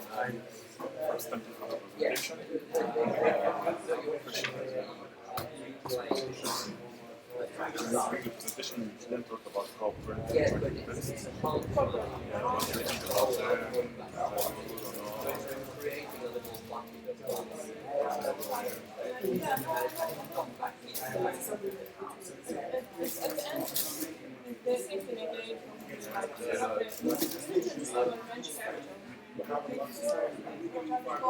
yeah. It's normally real money because you're only doing it. Because I was So you've actually raised it. okay, yeah. Well, in that case,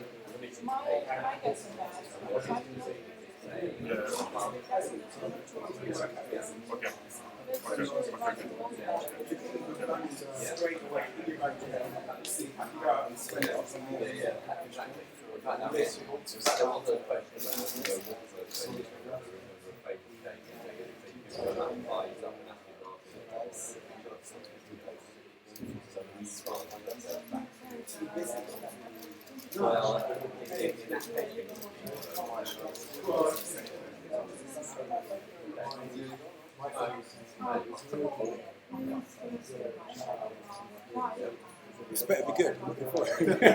No pressure. Don't get your expectations. So I'm not going to steal you any more minutes. I'm going to send you an email with this easier. Yeah, so I can send you the presentation. Exactly, I'm on with that. Thank you very much. I've registered with Dreamstake. I'd sort of put down and it says apply for funding. So it's programs and everything else. So I have to apply for lots and lots of web. So I think I've got some start getting some traction. On this side, well, I've got some it's my situation is I've got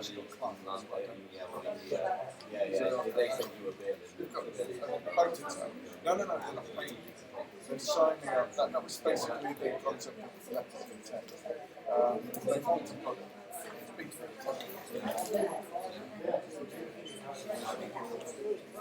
Okay. Right. Right. Yeah. It could be months.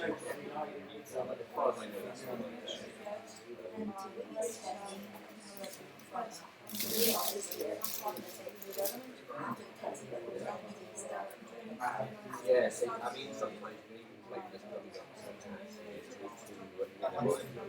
up most of It's to do with wage relations and such. One thing I was direct relationship. So one of the things I suggested to is actually go to the agencies and Quick question. Is it possible to start a business as a sole trader? Yeah. In order to offset what I've been paying for the last 3 or 4 years? Yeah. And before the first year, moved to a limited company and Yeah, I think so.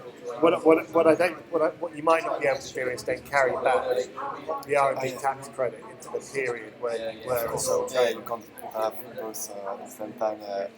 But let's say, for example, you build an MVP with and you make cloth. You can offset the tax you've been paying in the previous year. I think it's up to the third or the fourth year past. But basically, HMRC would make a check. You can really offset it.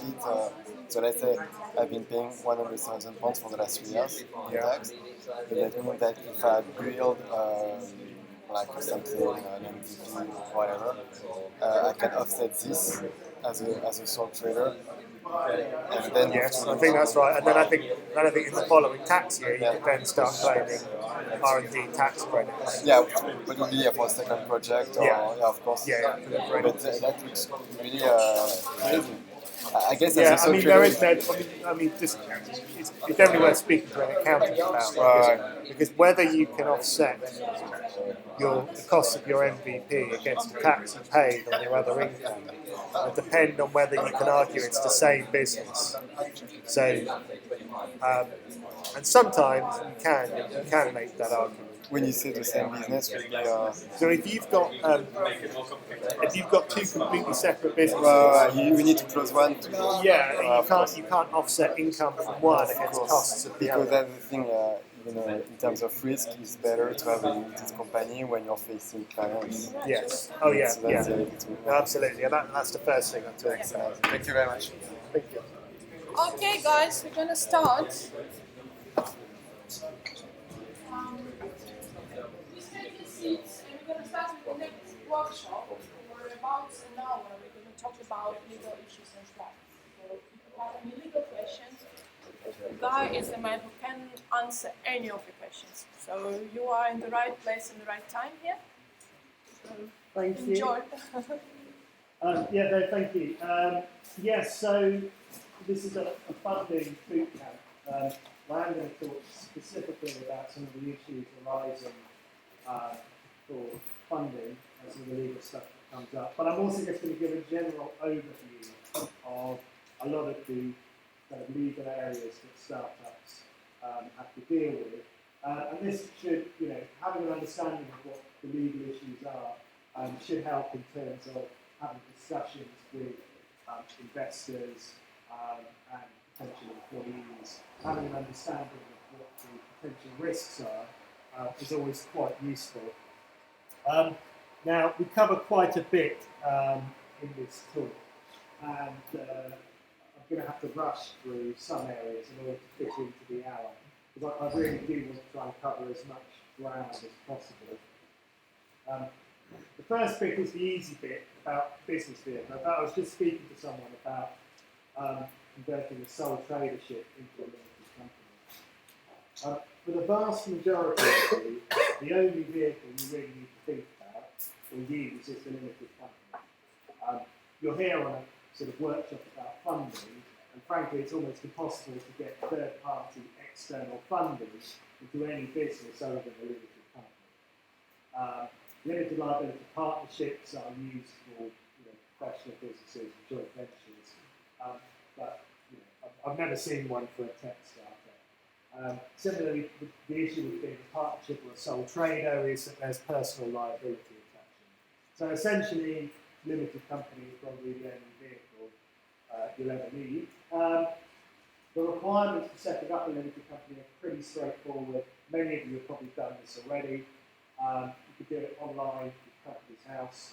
I'm talking about a company registered in England and Wales. But it is one of the easiest jurisdictions to register a company, actually. It takes about 15 minutes or so. So you need to have at least one director and shareholder, and that can be the same person, so you can have a company that's effectively one person.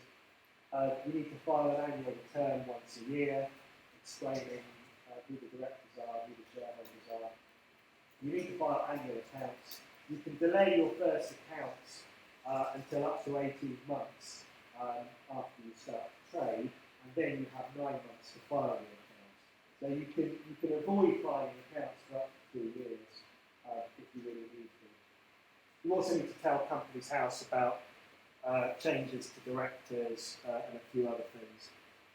If you have battable supplies of above £83,000, you need to register for that. You have to do that, although many of you may avoid doing that until you hit that threshold. And you may also need to register and pay corporation tax. The rate is 20% at the moment. I'm sure you know this corporation tax goes a tax on profit, so until you have any profit, there won't be any tax to pay. So although I said that setting up a company is very easy, very straightforward, you can do it online without even really thinking about it, you do need to be careful, because as soon as you set up a company and appointed yourself as a director, you are from that point on subject to some quite onerous duties to the company. From that point on, you have to act in the best interests of the company, which may be different to your interests in some scenarios. You have to act with reasonable skill and care, not be subject to a conflict of interest, and not prejudice other shareholders unfairly. So these apply if it's a single member company. These duties always apply for so long as you're a director. I do just want to talk about the last one, not to prejudice shareholders unfairly. That's technically not a duty, but kind of a general rule that applies, that protects minority shareholders in particular against majority shareholders doing things which are unfair.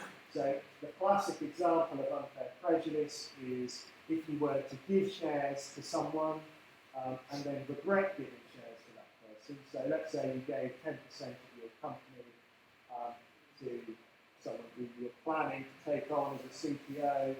They went on to other projects, didn't deliver anything for you. If you give someone shares, you can't force them to hand them back unless you've got a contract in place to say that you can do that.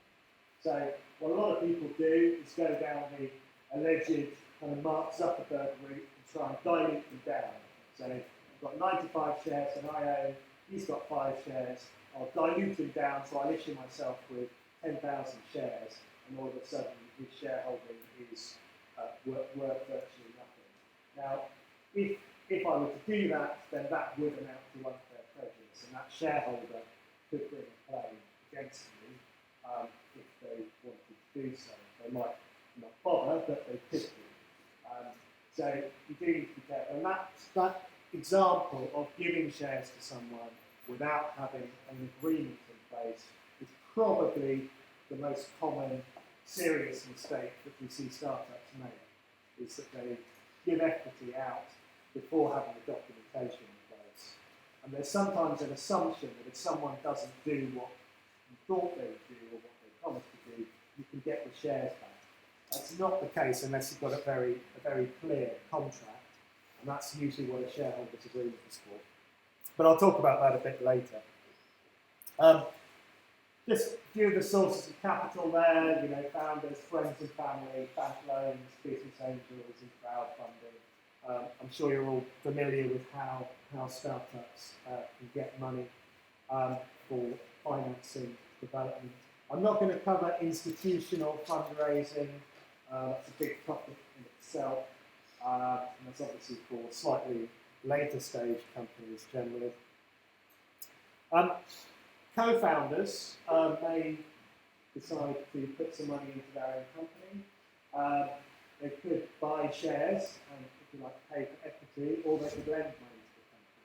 With co-founders, it's nearly always best to lend money to the company. If you've got a new company, you can issue yourself shares for £1, and then if you've got 3 co-founders and they're all putting in £5,000, better to lend that money to the company because you can repay the loan back tax-free, whereas if you buy equity, the only way to pay people is through dividends or salaries, or fees for services, which are all taxable. And do you do that in proportion to their percentage? Sorry. You sometimes do, but you don't have to. You don't have to. So sometimes you'll have unequal percentages and equal loans going into the company. But often it is an equal percentage. Obviously, friends and family may lend money as well. Or friends and family are more likely to buy equity. But for any investor other than the founders, as founders, you want them to buy equity. Because if they're lending money to the company owes them that money. So for anyone other than a founder, you probably want them to buy equity as a preference rather than making a loan. Obviously, banks could be available. Banks very rarely lend to early stage startups without security. So if you're not happy to give a personal guarantee or to put another charge on any property you might own, you're probably not going to have much luck with banks. Although you may be able to get small unsecured loans, which may be quite helpful. Probably advise against that. Then obviously the biggest source of significant finance for startups in the early stages tends to be angels, who can, although don't always, provide advice contacts. And if you have an angel investment, you will almost certainly need a shareholders or investment agreement, which I'll cover. Just a word about crowdfunding. Some of the crowdfunding is starting to mature a bit now. Some of the hype, some of the heat has gone out of the idea of crowdfunding. I think the idea that you can go onto a crowdfunding platform with a great idea and not much else and get significant traction is has faded a bit. It's very difficult to do that. But what a lot of people do is use the crowdfunding platforms to secure finance from an existing network of people. And sometimes a business has built up a customer base and wants to tap up that customer base for investment. You can't just email all of your users and say, do you want to invest in us? That's illegal. But you can do it if you go through a crowdfunding platform. Similarly, you might have a personal network which you think would be useful to raise finance through. It can be a bit risky just to email people asking them if they want to invest. But if you go through a crowdfunding platform, it may be a good way to tap up your personal network for financing. And the best thing is they deal with the admin and they deal with the financial services regulation so that you can be sure that everything you're doing is legal. Many angels and sometimes founders can benefit from EIS and SEIS relief. You've probably heard the terms used quite a lot. They're very generous tax benefits which apply to investors. So if investors invest in early stage startups, they can get an immediate rebate on their income tax or in that tax year, and there's no capital gains tax to pay on those shares when they sell them. So it's a very generous tax benefit. There are various restrictions, so you can't have more than 30%, and you can't be an employee. That usually means that founders can't benefit from EIS and SEIS relief, or it's a lot more difficult. The investor, I'll just call it the investor now. The investor can't have a preferential right of return, so they can't have what's called a liquidation preference. They can't get their money out first. Their shares have to be what HMRC calls full risk shares, which as a founder is a really good thing because you don't want to be giving people preferential rights if you can avoid it. And with EIS, you can raise up to 5 million, and it applies to SMEs, and I think all of you will be SMEs tested. You have to be quite big not to be an SME. SEIS is an even more generous relief than EIS. It's more generous to the investor, makes no difference to the company, but much more generous to the investor. And you can raise within 2 years of starting up to £150,000 per company, but you can only get £100,000 from only one investor. Now, the SEIS relief is an asset for the startup, and it's a wasting asset after 3 years. So if you can use it and you need the finance, then you should try and use it. What a lot of startups find is that getting that 150 is easier than getting the next one. But yeah. So did you say that you're only eligible for the second one if the startup is less than 2 years old? 2 years since it started to trade. Okay. The company could have been formed before then, but it's 2 years from it starting to trade. And is that the same with the EIS? No, there's no time limit for that. You just have to be a small enough company. And is there a lower threshold for the investment for Yeah, 5 million. lower level? So What's the entry level for those that become eligible? there is no minimum. So there's no minimum investment. As a company, you can raise up to 5 million on EIS and up to 150,000 on SEIS. An investor can only invest up to £1 million across all the companies they invest in EIS, and they can only invest 100,000 for SEIS. But there's no minimum. You could, in theory, spend it on £5. There is no minimum. So, if you have more than one founder, or if you are raising money from an investor, in either of those scenarios, we recommend that you have a shareholders agreement in place. If you have investors, it might be called an investment agreement. It might be called a subscription agreement, but they all effectively mean the same thing. It means an agreement between the shareholders of the company. Now, all companies also have a document called the Articles of Association. And what goes in the articles and what goes in the shareholders agreement is often not that clear.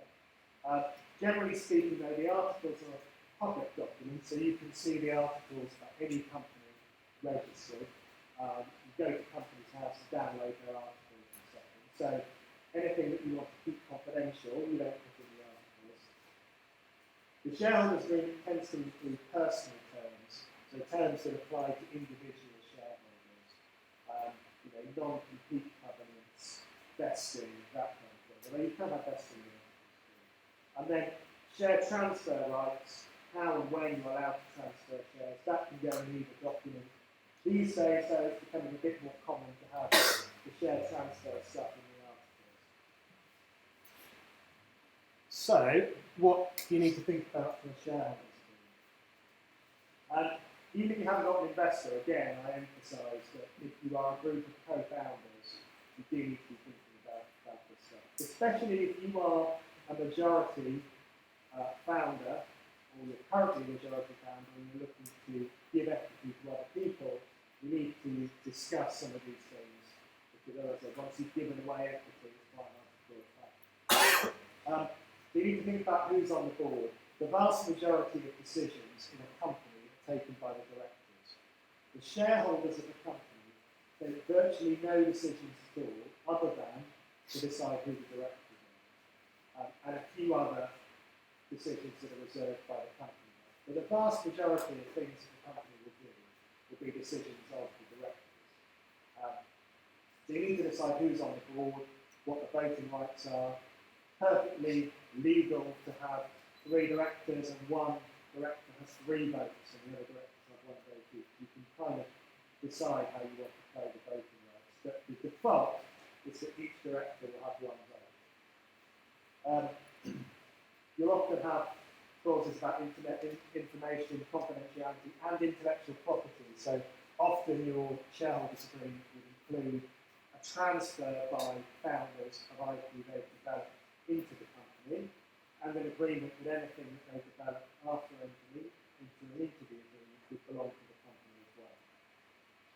Although if you are a director, it will be assumed that any work you do for the company, the IP will belong to the company. You may also have consent rights, restricted matters, veto rights, all the same thing. These are certain decisions which require a higher threshold of consent. So really important decisions which the investor may want to say, well, we need to consent to them. There may be various different thresholds. You might have some decisions that all the founders have to agree. Some decisions that all the founders and the investor have to agree. Some decisions that only require the investor. So, but it's really just about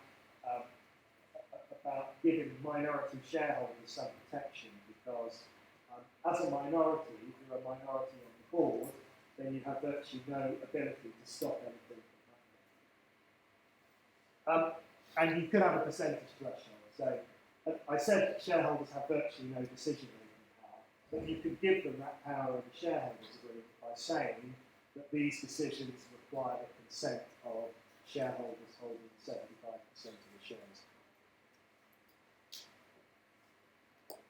Okay, founders also need to think about exit. You've got a group of founders, or if you're negotiating with an investor, what happens if a founder dies? Because the expectation is that the founder will be there for a few years to build the business, or becomes ill and unable to work. What happens if there's a deadlock on the board and agreements can't be reached? And how that is ultimately resolved will usually depend on the percentages and the number of people. So if you've got a group of 4 founders, you would often have an ability for 3 of the founders to remove a 4th if there was a deadlock and they couldn't get something done. If you've got a 50-50 partnership, it's a lot more difficult, but there are ways of resolving that as well, using things like roulette clauses where one party offers to buy out the other, the other can decide whether they want to buy or to sell. But anyway, you need to think about what happens in those scenarios. You may need to think about how dividends are paid, although for high growth companies, you may not be expecting to pay a dividend anytime soon. And finally, you'll have restrictive covenants in the agreement, non-compete agreements. So the founders will want to agree with each other, and the investor will want the founders to agree that they will not compete with the company, they won't try and poach contractors, employees, customers, suppliers. So typically a set of covenants. Usually the covenants would apply while someone is a shareholder or employee, and the non-compete covenant would carry on for 6 months after they leave, and typically the non-poaching covenant will carry on for 12 months after they leave. So those covenants would apply even once you've left, to stop you from going and then immediately competing with the company. Okay, so that was all the kind of personal stuff for decision making. I didn't cover any of the share transfer stuff. I'm just going to go through some of the restrictions you may have around transferring shares, what they mean, what they're for, and there's different terminology in use now. There's some old UK terminology, some US terminology, so it can get a bit confusing. But preemption rights, all investors pretty much ask for this. This is a right for a shareholder to participate in future funding. So if they bought 10% of the shares and you're doing fundraising and you're raising £200,000, they would have a right to buy £20,000 worth of shares, so they can maintain their percentage. But they do have to pay for the shares, and they have to pay whatever other investors have to pay. That's not a big deal. Most companies would grant that right. Down round rights, on the other hand, are not great for startups.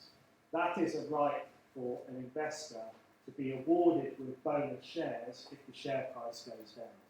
So if an investor has a down round right and they invest £100 per share, and then a year later you do another fundraising at £50 per share, you would have to double that first investor's shareholding. So the money they put in would be deemed to buy shares at £50 a share rather than £100 a share. As founders, obviously you want to resist that. That is not compatible with EIS. So in UK angel fundraising, you don't normally see down round rights because you wouldn't qualify for EIS or SCIS if you have those as an investor. Drag and tag rights are pretty standard. So a drag right is a right for a majority to force the minority to sell. So if you have a company, before giving any equity away whatsoever, make sure that your articles contain a drag right.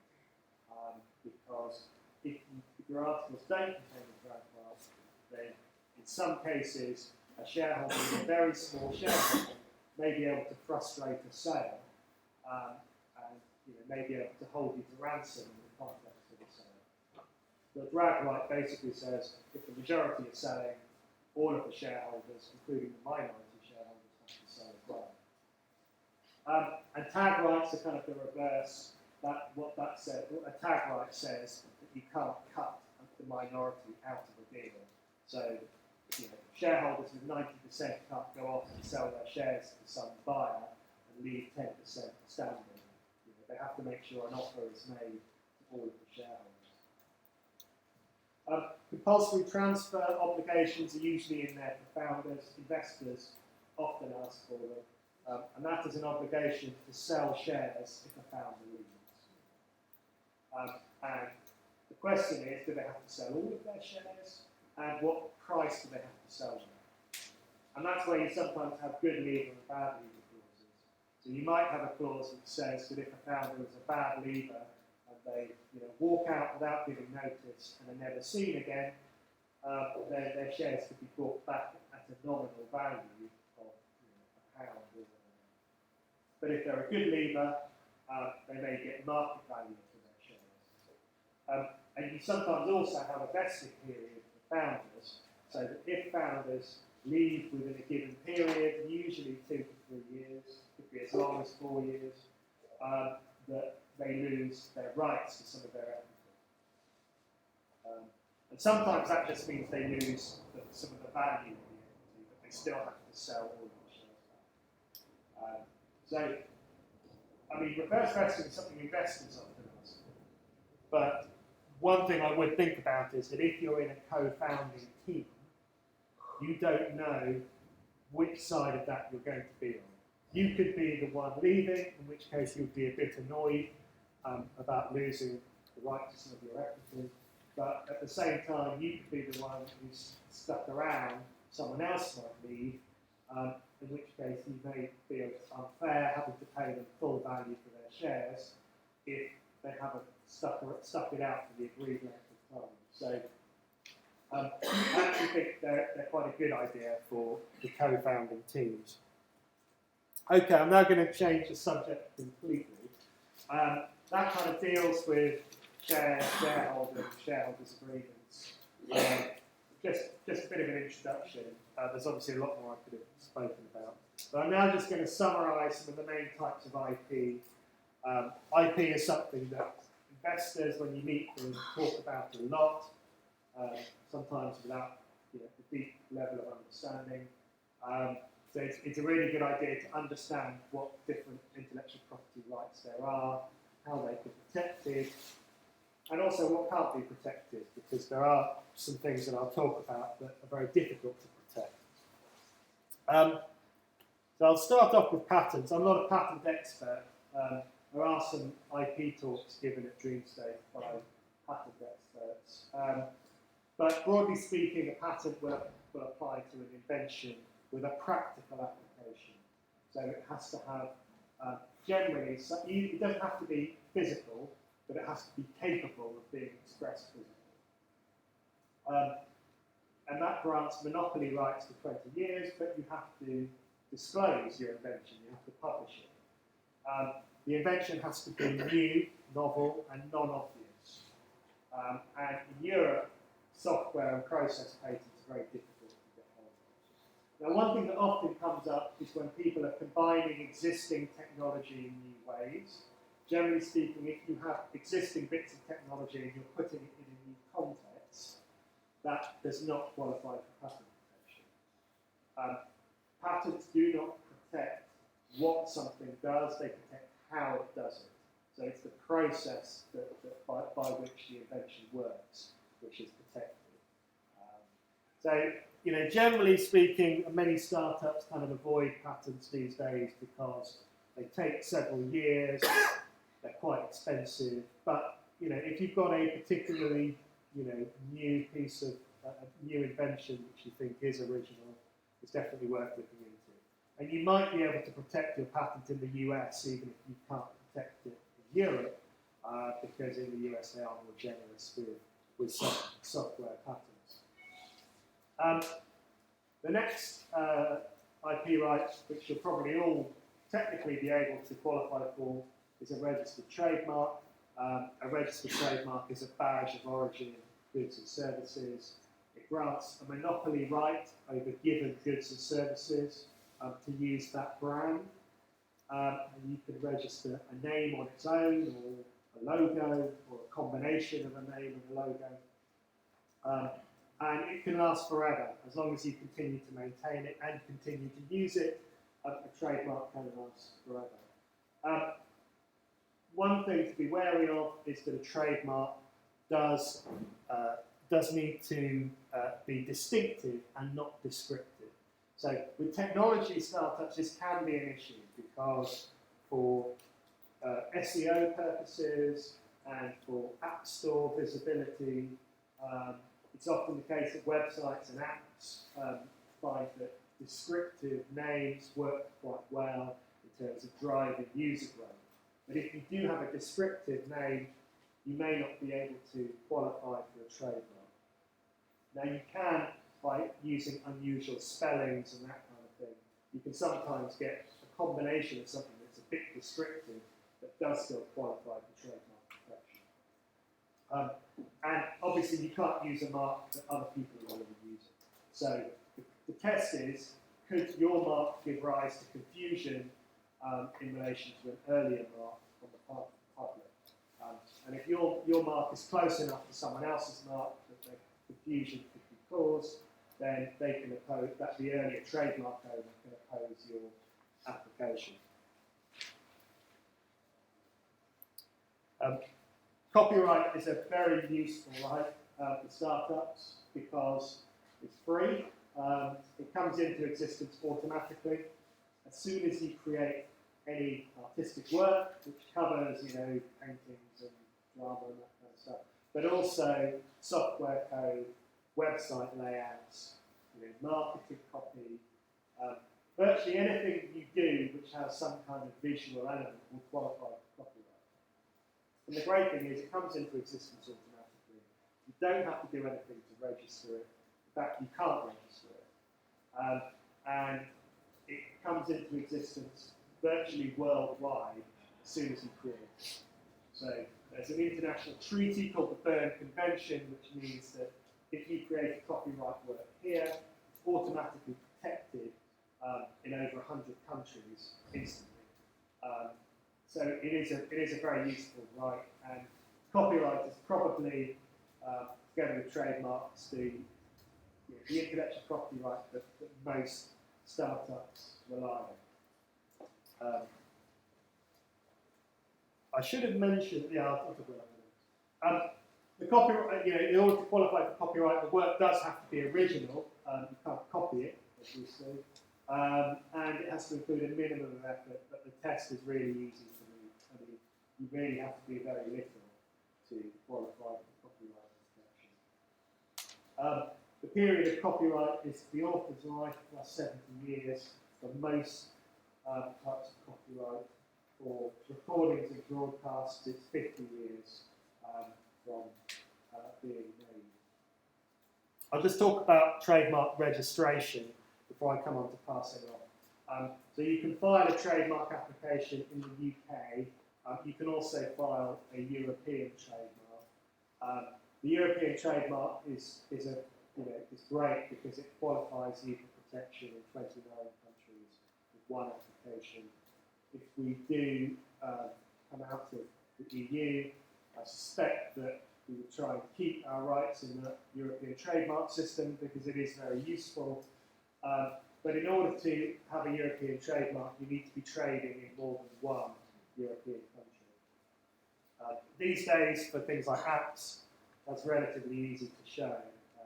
You could be live in 80 countries on the first day. So the next one is passing off an unregistered trademark. Now, this is not an intellectual property right. It's not really something you can very easily buy or sell. It's a claim to stop someone from misrepresenting themselves as you, basically. So if you've got established goodwill in a brand, someone copies it to try and take advantage of your goodwill, then you can sue them in court to stop them from doing that. Now, it's very difficult to do that. We would always recommend getting a registered trademark if possible, because it's pretty expensive and it's quite difficult to bring a passing off action.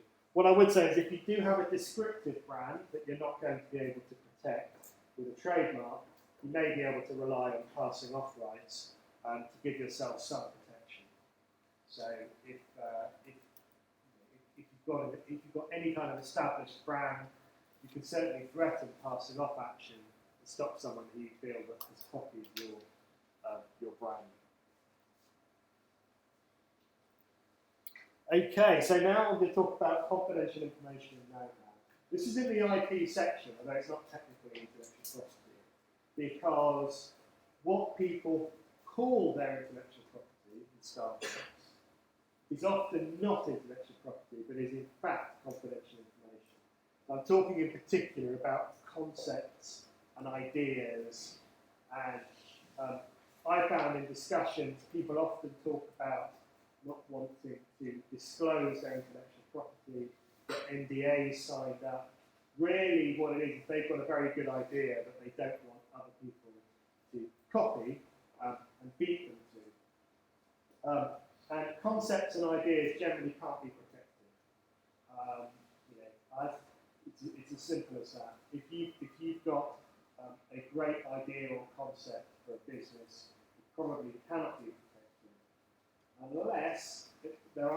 Unless you haven't yet launched, so it's not in the public domain, the information about your concept is sufficiently detailed, and you've got people signed up to confidentiality obligations. In those circumstances, you may be able to stop someone from copying your idea. But that kind of goes out of the window when you launch. When you launch and your app or your website or your software or whatever it is in the public domain, you can't stop people from copying that concept. As long as they're using a different brand, they're not copying any of your software code, they can try and reverse engineer your business, copy your business model, and they're very little you can do. But in the early stage, NDAs are still very useful because an NDA shows that you are clearly establishing that there is an obligation of confidentiality around that information. And there are the other confidential information you want to protect. In order to protect confidential information, it has to be of limited public availability, so not in the public domain, capable of clear definition. You have to be able to show it's this information here. you have to be able to point to some body of information that was protected. And you need to show that there was an obligation of confidentiality in relation to that. So what a non-disclosure agreement does is it says there is an obligation of confidentiality with this information. And what it may also do is say, and this is the information we're protecting. And then it may be binding. But again, you know, non-disclosure agreements are quite difficult to enforce because it's quite easy for the other party to claim that they had the idea simultaneously. It's in the public domain anyway, and you know. So I'm not saying don't use them. I'm saying you need to be aware of the limitations of a non-disclosure agreement. Okay, the next section is about employees and contractors. So you'll need to decide when you're taking on your first members of staff whether they're going to be employees or contractors. You know, employees, you have tax deducted, so you have to set up a payroll, although often accountants will do that very quickly, and it's not that expensive to set up a payroll. There's a mutual duty of trust and confidence. The employee will usually work under someone's direction, so they'll have a line manager. And employees benefit from various enhanced rights, although they're not as generous as they used to be. And the other key thing to remember is, with an employee, any work they do will belong to the company automatically. So, you know, you don't need to take any further steps. The IP they develop while working for you will belong to the company. Contractors, on the other hand, they're a more flexible resource. They're not on the payroll. They will invoice for their fees. They have to pay their own tax. They don't qualify for many benefits. The key point is that a contractor, the kind of philosophical difference between a contractor and an employee is a contractor is doing their own work for the company, and an employee is doing the company's work under some direction. So a contractor has a certain amount of independence, simply speaking. You do need to be careful that contractors are genuinely self-employed. If you call someone a contractor, but really they're an employee, you know, HMRC can pursue you for the tax that hasn't been paid. They can go back 6 years, and it is you as the employer that's liable in the first place, not the employee. So even though the employee may have benefited from not paying the tax, it's you that have to pay that. So you do need to be careful when taking on contractors that you're not hiring disguised employees and calling them contractors to confuse them. So one of the things you need to do is have a contractors agreement that sets out the terms of the contractor, but that isn't inclusive. You could have a contractors agreement and HMRC could still say, actually, we think it's they're an employee. And note that a contractor is still a worker and can still benefit from certain rights. So, for instance, contractors still have the right not to be discriminated against. That applies to all workers, not just the employees. So, these are statutory rights for employees: holiday, family leave, minimum wage, protection from dismissal, pension contributions, redundancy compensation. And you have to give employees a statement of terms within 14 days. I'm not an employment lawyer, so I can't tell you exactly what all of those rights are, but you do need to be aware that there are various rights which employees are entitled to. They're generally not that onerous for startups. Interns. This is quite a new slide because I've got quite a lot of questions about interns. Now, unfortunately, or fortunately for the intern, it's very difficult to hire an intern without paying at least a minimum wage. You do need to pay a minimum wage to interns unless they're in a formal student program. That doesn't mean that they are a student. It means that you're in a program with the university or the college, and that they're doing a placement. Or if the intern is a voluntary worker, if you're a for-profit company, you won't qualify for that. Or the intern is work shadowing only and not doing any work. So if they're really just coming in to see what's going on and are not delivering any work of value, you don't need to pay them. But as soon as an intern is doing some form of work for the business, they should be paid the minimum wage. So those minimum wage rates are a bit out of date. There's now a new higher rate, so that 670 is now 720, I think, for people aged 25 and over. And then that is for people between 670 is for between 21 and 25, and then the others are 530, 18 to 20, 3 times 87, and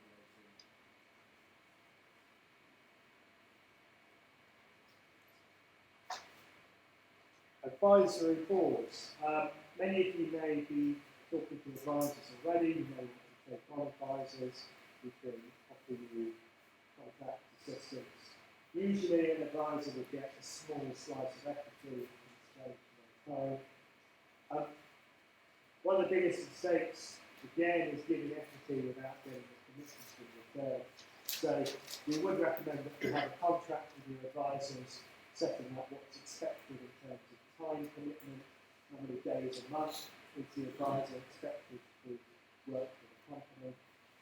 And if you do give the advisor equity, we recommend that it vests over a period of time. So that if things don't work out with the advisor, you can claw back some of the equity. Generally speaking, we would say that an advisor contract should be terminable. You should be able to get out of it without, there being something wrong on the part of the advisor. So in other words, you can terminate for convenience and not for cause. That's because when things don't work out with advisors, it's usually not because they've done anything wrong. There's usually just a mismatch of expectations. They're not quite delivering. So given that you put equity on the line, you want to be able to get out of that contract if it's not working out.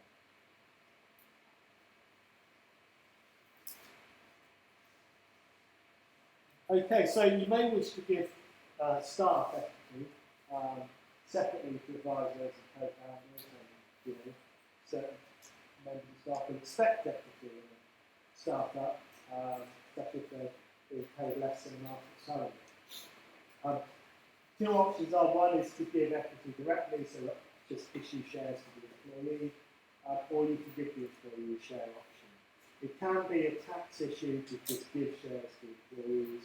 If the shares have a value, the employee should be subject to tax on those shares.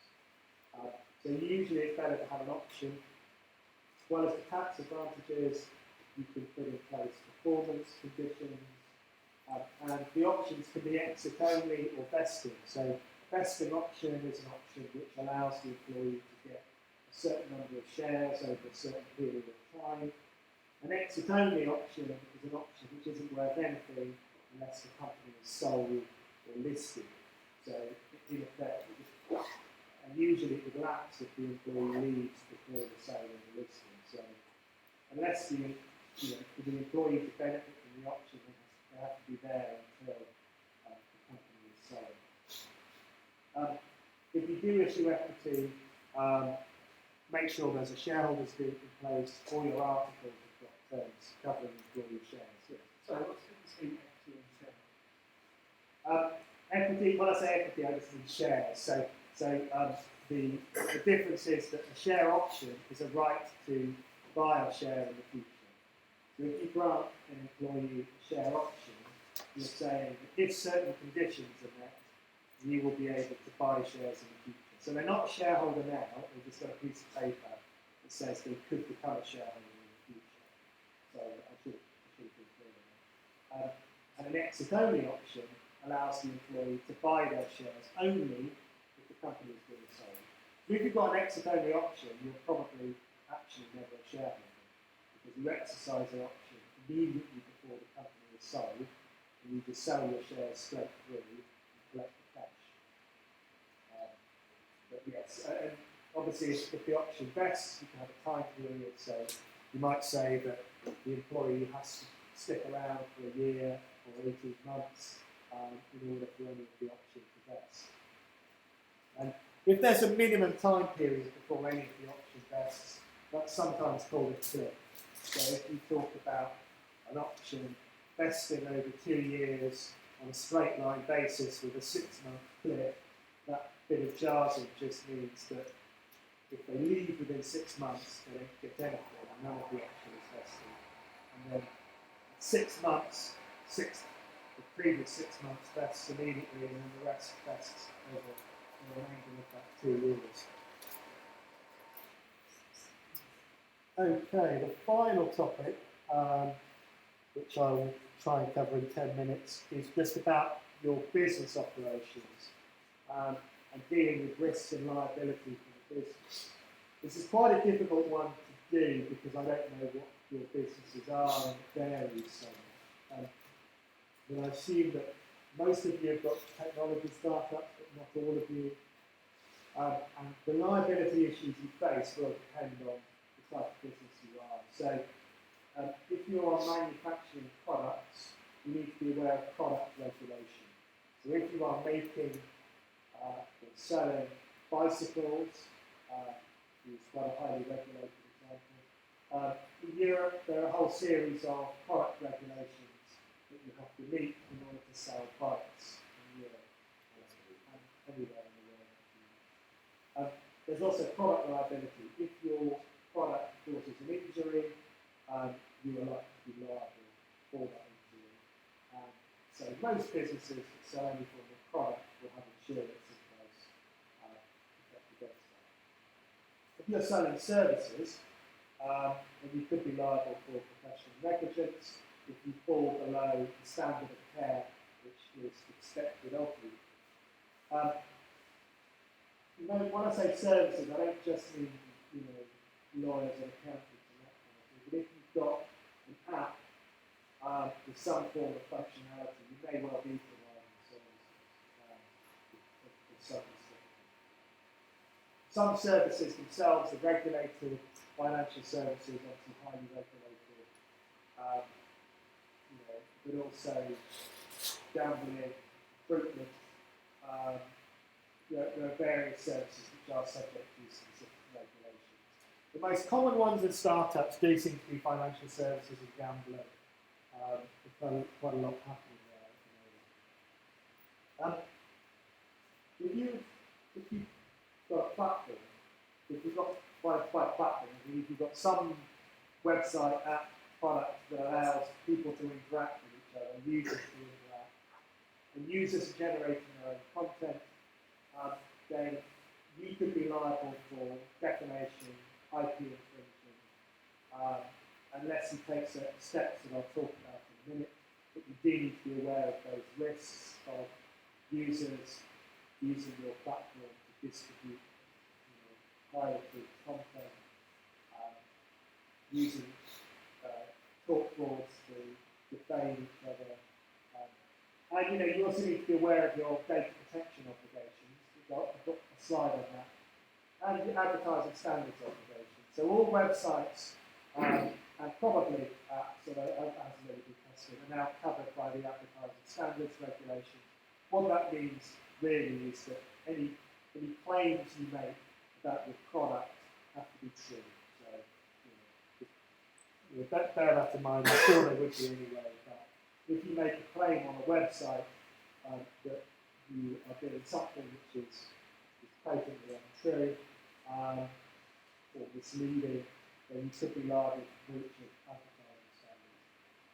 And if you're selling to consumers, be aware that there are various rules applying to consumer contracts. If you're an e-commerce startup selling products to consumers, you need to be aware of the distance selling regulations, which give a 14-day cancellation right after the consumers receive the goods. And in any contract with a consumer, terms which are fundamentally unfair will not be binding. This applies across Europe, European directive. You do need to be careful that your terms are not from any one term. If it was fundamentally unfair to the consumer, then it will not be binding. Insurance, I often asked what insurance do we have to have, what insurance should we have. The only compulsory insurance is employer's liability insurance. If you have employees, you do need to have employer's liability insurance. Most businesses also have public liability insurance because it's not very expensive. And that's kind of general liability for injury or loss arising from your business affairs. And if you're a services business, you probably also need to get professional indemnity insurance, which covers negligent services. And often, in practice, you buy what's called a combined office policy, which is one insurance policy that covers everything you need. I'd certainly strongly recommend taking out insurance. It's not very expensive and could be very useful. So, some questions to ask: is your sector regulated? If so, you obviously need to think about those regulations and look them up. Are you dealing with consumers, in which case consumer law applies? International regulation, judgment call to be made about international regulation. If you do publish on the App Store, you might be in many, many countries. Do you need to look up the law in every single one of those countries? Well, it's going to be impossible to do that anyway. What I say is you have to exercise some judgment and probably have an understanding of what the law is in those countries where you're aware of there being a significant user base or where you are actively targeting users. But clearly, you're not going to be able to look up what the law is in every country where your website is available, for instance. You do need to identify your business relationships, who are your suppliers, who are your users, who are your customers, and then make sure you have terms and conditions or terms of use for each one of those relationships in writing. So I said I'd talk about user data. You can be liable for defamation, IP infringement, for things that your users do on your website or platform. But this can be managed using a notify and take down procedure. So if you operate the notify and take down procedure, what this really means is you give people an opportunity to report infringing content, and if people report infringing content and you take it down immediately, then you will not be liable for that infringing content. Similar rules apply in the US and in Europe now. And the question is, how quickly do you need to act? Well, you need to act within 24 hours, one court said. So if someone does report infringing content on your site, you need to move very quickly. And in terms of data protection obligations, it's quite important to put in place a privacy and data policy. And your obligations in relation to data protection are fairly straightforward. You need to tell people what data you're collecting from them. You need to tell them who you're going to disclose data to, and you need to preferably get their consent. Now, you can operate on the basis of opt-out consent for most things, most of your day-to-day business activities. But if you're going to be disclosing personal data to a third party, you need to get the express, opt-in, informed consent of the person whose data you have. So, and when I say personal data, that's any data which could be used to identify an individual. So, names, addresses, phone numbers, and any information about those people. So, quite a wide category. But generally speaking, if you've got a well-done privacy policy and you're not disclosing data to third parties, and you're taking proper steps to secure data, you don't need to be too worried about data protection regulation. Okay, so that was it. Just under an hour. I'm with Russell Cook. We do a lot of work with startups. We have done for many years. We operate a startup legal pack, which is includes a free consultation and advice on kind of your business and what you might need. And then you can go elsewhere and use us as you wish. And many of our services are offered on a kind of fixed fee basis. So, I'd be delighted to speak to any of you. Those are my contact details, and I have got a few business cards as well. And I'm also happy to take any questions if anyone's got any. We've got 5 minutes to get Yeah, so in regards to modifying and changing content, we go back to the very, very beginning of the talk when you were talking about the conflicts of interest, messages of companies, no prejudice towards shareholders. Can you actually have, is it like a tabletop Dungeons and Dragons game? Can you actually modify and change these things as well?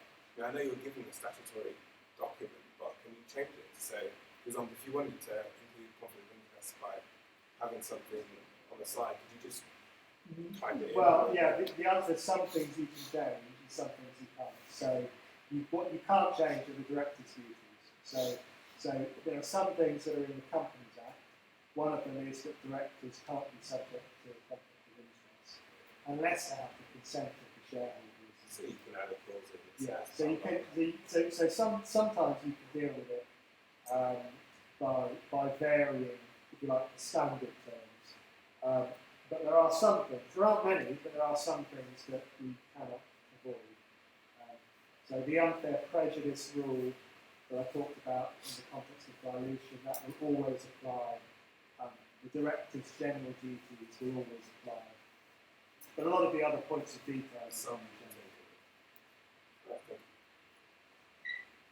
Mention option. So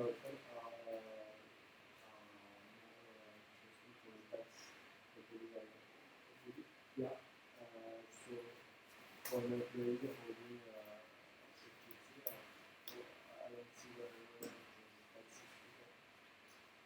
because there's something called employment-related securities. So, if you're an employee and you are awarded equity, HMRC will deem that to be income, and so they will charge you income tax in that tax year on the value of those shares. So the idea is that if you're employed by a company and that company gives you shares, then that would be treated as part of your income, part of your salary. But there are tax-approved share option schemes which are treated as capital. So in other words, they're not treated as income. There's no income tax to pay. So it's because of various approvals which exist. But the employee-related securities legislation is quite tough, and it does mean that there's often a tax consequence for giving employees shares. But if you do it really early, the shares may not have much value. If you set up a company yesterday and you give shares to your employee today, it's probably not an issue. But if value is built up, then there could be a tax charge. So if we do the very early stage stock shares and is the vesting schedule, it doesn't matter because you did that early on. It doesn't matter if it's invested. No. So for some reason, it seems to be the case, although the tax authorities could challenge this, that if you give someone shares up front and then vest them over a period, they are treated as getting the value when they originally get the shares and not when they vest. So they don't get taxed on those vesting points. So they'll only be taxed on the value of the shares when they're actually given. When you're talking about the vesting periods, so say the director leaves after a year and gets no share, what defines him leaving? Because you just say the director and actually doing the work. Well, normally your shareholders' agreement would say that if there would be an obligation for founders, you might have non-executive directors, but there'd be an obligation for founders to devote their full-time attention to the business. There'd also be another clause that says that if the founder is in material breach of the agreement, then they are deemed to have committed a default and you can buy their shares from them. So normally the shareholders agreement will have a combination of clauses, which means that if the founder just stops in effect working hasn't actually resigned, you could remove them.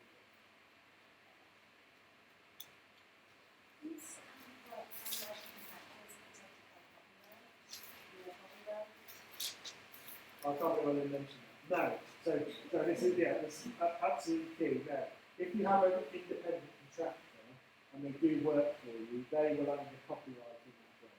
So you do need to get any independent contractor to sign an intellectual property transfer and assignment.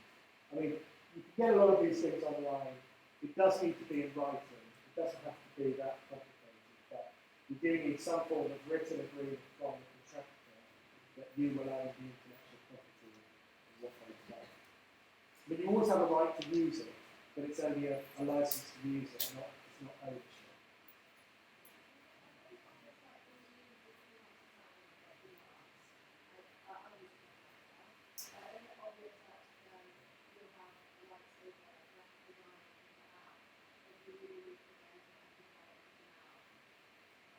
Yeah, I mean, if you're using, if you're just using someone you know and you've got nothing in writing, then you should get something in writing. If you're going through a platform or a service that offers graphic design, most of those services do automatically transfer over to copyright. You would have to check the terms, but I mean, all of the ones that I've seen do include that as part of the service. Because if they didn't, it wouldn't be very attractive to the business.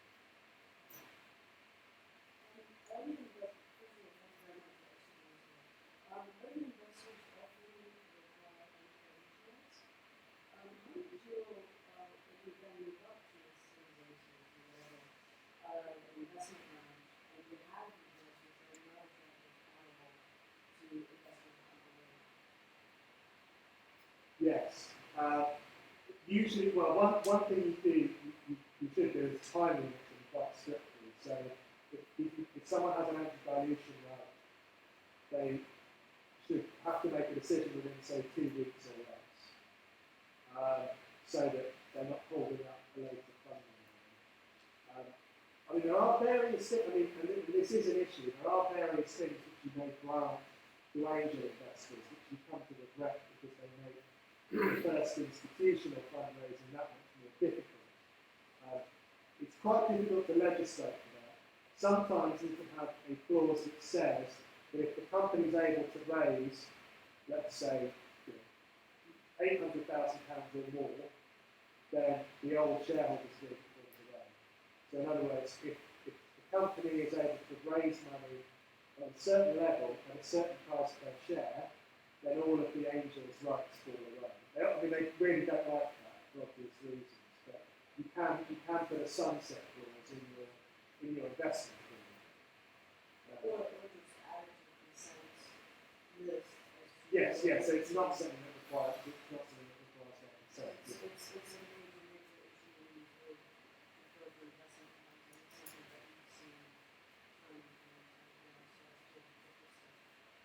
Yeah, no, it is. It is an issue. I mean, and also, dealing with different terms coming in on different rounds, because no one's really cracked it. It does come to a point. And the other thing is co-founders can reach agreements with each other. 3 months later, they do their first fundraising, and they basically rip up the old agreement. So you do need to be prepared for things to move quite quickly. Legal terms which you spent a lot of time, negotiating and preparing, becoming obsolete within months. But yeah, so and the other thing is make sure that you trust your investors and that the people that you do bring on board as investors. If you don't trust them not to cause trouble, then perhaps you should be with them in the first place. I think one last question. In the private here and we'll start with corporate fees. So, final question. You mentioned trademark registration earlier in the UK and Europe. Do you know anything about registration of trademarks in the US? Yes, a reasonable amount. Is it one registration, is that a federal system? Yeah, there is. In the US, like in Europe, there's a federal trademark system. There are individual state level systems, but nobody uses them. I mean, it may be Coca-Cola does, but no one else uses the state level systems. So yes, you can file a single federal application. So the US trademark tends to be a bit more expensive and take a bit more time, but it's not that good. So we're going to start sharp on 4:15. Charlie's talking that long, so I recommend getting that at 4:15. Thanks very much to guys, brilliant job, and we'll start next new process. Oh yeah, sure. Yeah. Yeah, sure. What do I do with my computer?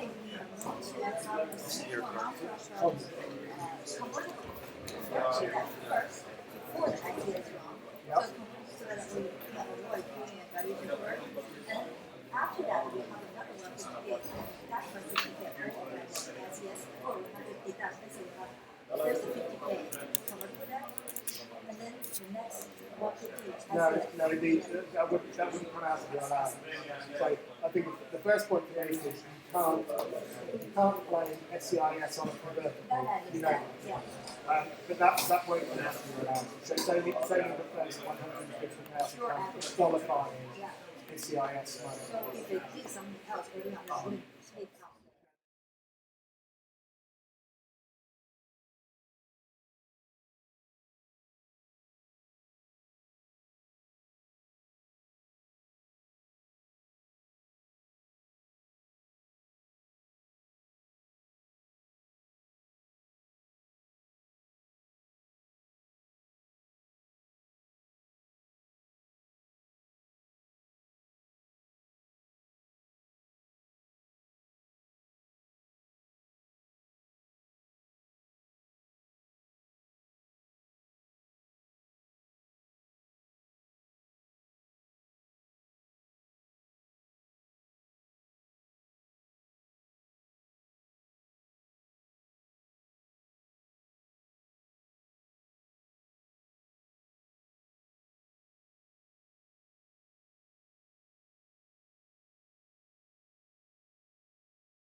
how to pitch your VC. Yeah.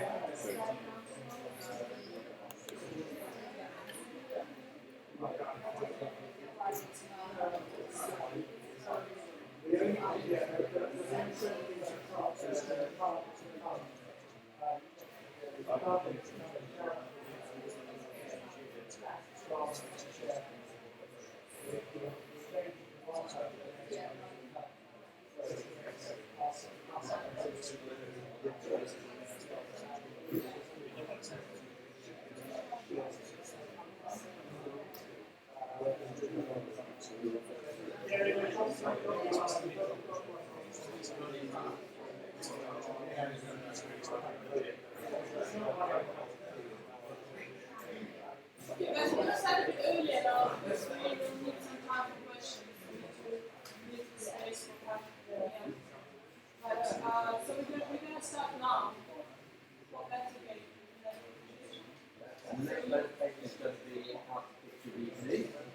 So Pradeep is formerly with Forward Partners, and he's now doing a startup. So he's been on both sides of the table. It's all right. He said just round the corner getting himself. Okay, so yeah, it's what happened to get ready. I'd like to say thanks to you guys for treating me like this. It's not too late. You got pictures, you got feedback, you got anything. Yes. Only good comments is also. So right, so we've got the hashtag the Bonhill set up there, and I'll hand it over to Dreamstake. Really appreciate that. And hashtag is Bonhill. And also, I'd like to remind you about our next event on 21st. We will be an event about funding for educational education funds. So if you are doing something to do e-learning or whatever, if you're interested to start a startup in that space, or you just want to network with these people and to want to learn how the startups actually doing, so you are welcome to come. The drinks are free. It's in the evening in the same space, but you have to sign up if you want to come. So you have to sign up and do something like that. Okay, great. Thank you, Pradeep. Welcome. The stage is all yours. Thank you. Hi guys, how you guys doing? All right, I guess it's the last one of this whole show. They save the best for the last. Cool, so how to pitch a VC? Well, there is this common sort of idea that VCs are something like this, right? They're pretty scary, they like bite your head off and they ask you all these questions and they go all over your ideas and it's really hard speaking to one. Well, actually, I think VCs are a bit more like this, from experience. Right? They may look scary from outside, from far away, but actually, it's all just a shell.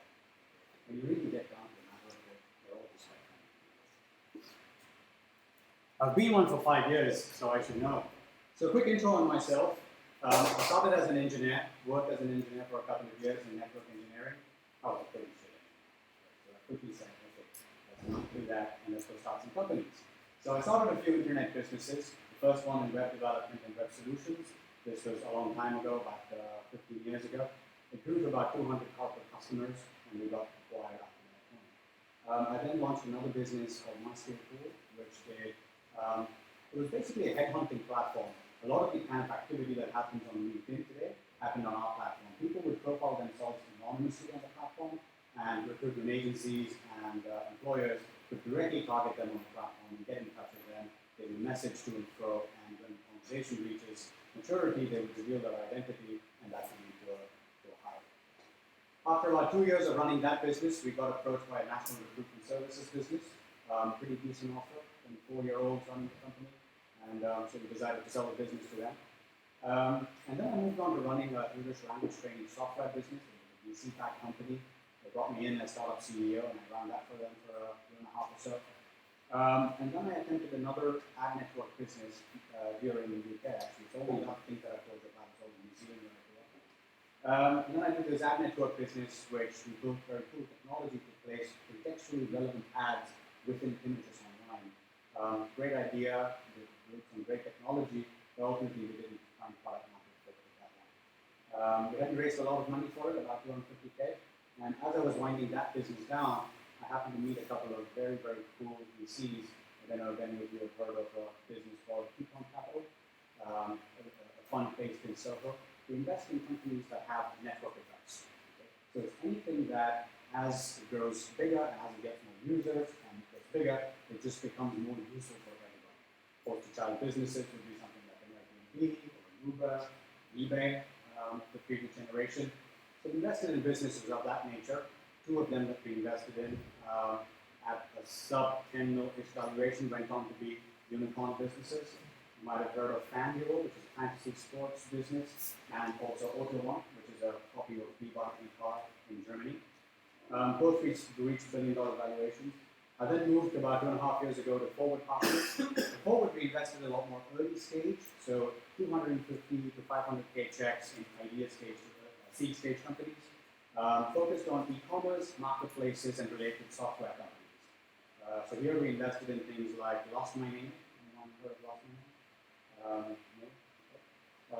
It's a personalized children's book. I'll tell you a bit more about it later on today. Halo, Zopa, a bunch of other companies of that nature. Companies that were building strong consumer brands. About 3 months ago, I left Forward Partners to start a new business called Dwell. Dwell does mortgages much more convenient, simple, fast, in-app and online. It's a really paper-based, face-to-face, arduous process at the moment, and I'm trying to digitize all of that and make that easy. Okay, so that's me. So it was about a year and a half, March last year, that I gave this exact same talk at another Dreamstake event. And this was the slide. We were all talking about bubbles back then. We were saying, are we in a bubble? Is this thing going to burst? And the kind of jokes that were going around was, 1 million guys walk into a pub in Silicon Valley, nobody buys anything, but the pub is declared a great success.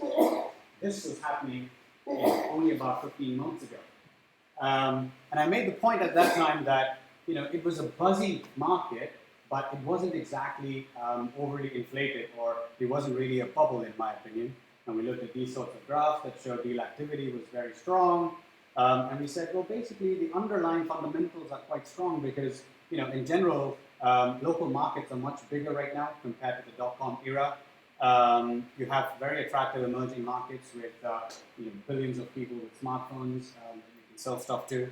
Lots of underlying fundamentals, for which reason we thought that the market was very strong. And so I was making the point that the markets are healthy, not exactly inflated, but then towards the end of last year, this happened. So out of nowhere, all of the wind was taken out of the sails, and there was a massive correction in the market. Right? Everybody aware of the whole slowdown in the States? So what happened? So this is what happened, right? So if you look at what happened towards the end there, Q4 2015, Q1 2016, big dip in amount of money being invested, as well as the number of deals getting done. As you can see, number of unicorns being started, like companies reaching unicorn status, also did. It all started with Fidelity investing in private companies, starting to downgrade their portfolio. Right? So first they downgraded Dropbox, then they did Square, then they downgraded Snapchat, and now I think they've downgraded more than like 20 of these private late-stage businesses in their portfolio. The last one over there is Power Technologies. Who's are the Power Technologies? Yes, one. Okay. This is the company that reached 2.7 billion valuation, took up the last two floors of Heron's Towers right here, raised $200 million, blew through all of that in no time and then lost. So these sorts of unicorns started just dying and disappearing. So lots of fundamental reasons why that happened. Late stage hedge funds who had no real understanding of startups and venture markets got into investing in startups. They invested in things like Uber and a whole bunch of other companies. Pumped up the late stage valuations without really understanding where they're going to get the exit from. There's a huge glut in the market because companies were choosing to stay private longer and not exiting. And that meant that there aren't any massive companies to purchase them either. So there is a lack of exits. And when you have a lack of exits, all of that capital is tied up.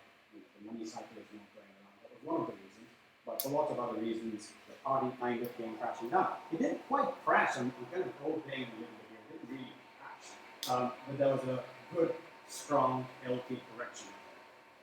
Mostly in the States, over here, it didn't really happen all of that much, because first of all, European investors tend to be a lot more pragmatic, so we never really inflated the value of the investments that we were doing over here all that much, and we really get very buzzy, stuck with the fundamentals. Entrepreneurs will always complain about that, right? You know, the investors, they're too conservative, they don't get it, look at these companies in the States. But you know, if you look at it through the cycle, it's better for everybody that we remain pragmatic and make sensible investments. Okay, so that's kind of just setting the scene. Let's get into fundraising itself. So one point I want to make on when you start on this fundraising journey is get in the VC's shoes, right? So see the world from their perspective. And that will give you a lot more empathy and ability to be able to, you know, understand the world from their eyes and actually play the right cards and get into that journey. So just a bit of background on how venture funds work. There's something called the 220 venture model. What this means is when a fund is raised, let's say it's 10 million, 2% of that headline figure will be used as yearly management fees from the LPs, the limited partners who are investing in the fund. That's how we pay all the investment people's salaries, the marketing budget, everything else is paid from that 2%. The 20% refers to the profit share when companies exit and we get back the proceeds from those sales. The fund gets to keep 20% and the remaining 80% goes back to the limited partners who invested in the company in the first place. We look for 2 big hits in every 10 that we invest in, rough rule of thumb. 5 usually return your money and 3 don't make it at all. In general, if you look at historic performance of good VC funds, this would be pretty much pans out. So we are looking for big hits, but not necessarily unicorn. You know, not every business has to be a billion-dollar business to make sense for a VC to invest in. One of the most influential factors is how much money the VC has actually raised. If you were a massive billion-dollar fund, then of course you have to invest in companies that make it to 5 billion or 10 billion pound valuation for the multiples to make sense. But Forward was a 25-ish million pound fund, and Python, where I worked before that, was a 20 million euro fund. And so for these funds, if you were able to exit at anywhere between 200 million and 400 million, that would not work. So why I'm saying this is you have to make the case that your company can be worth that much when you go to these funds. Returning the fund is something that VCs are really interested in. When they say return the fund, they mean that does any single individual investment we make, does it have the potential to return the total amount that we've raised? So that would be 25 for Forward. So let's say that we invest in the business, we take 10% of it, and assuming we face no further dilution, we would expect that that business exits at 250 mil, so that we have 10% of it, we get that 25 mil, which would be 25. And overall, as a fund, we look for a 3x return on capital. It's a benchmark. If you are able to generate 3x returns for your investors, you're doing very well as a fund.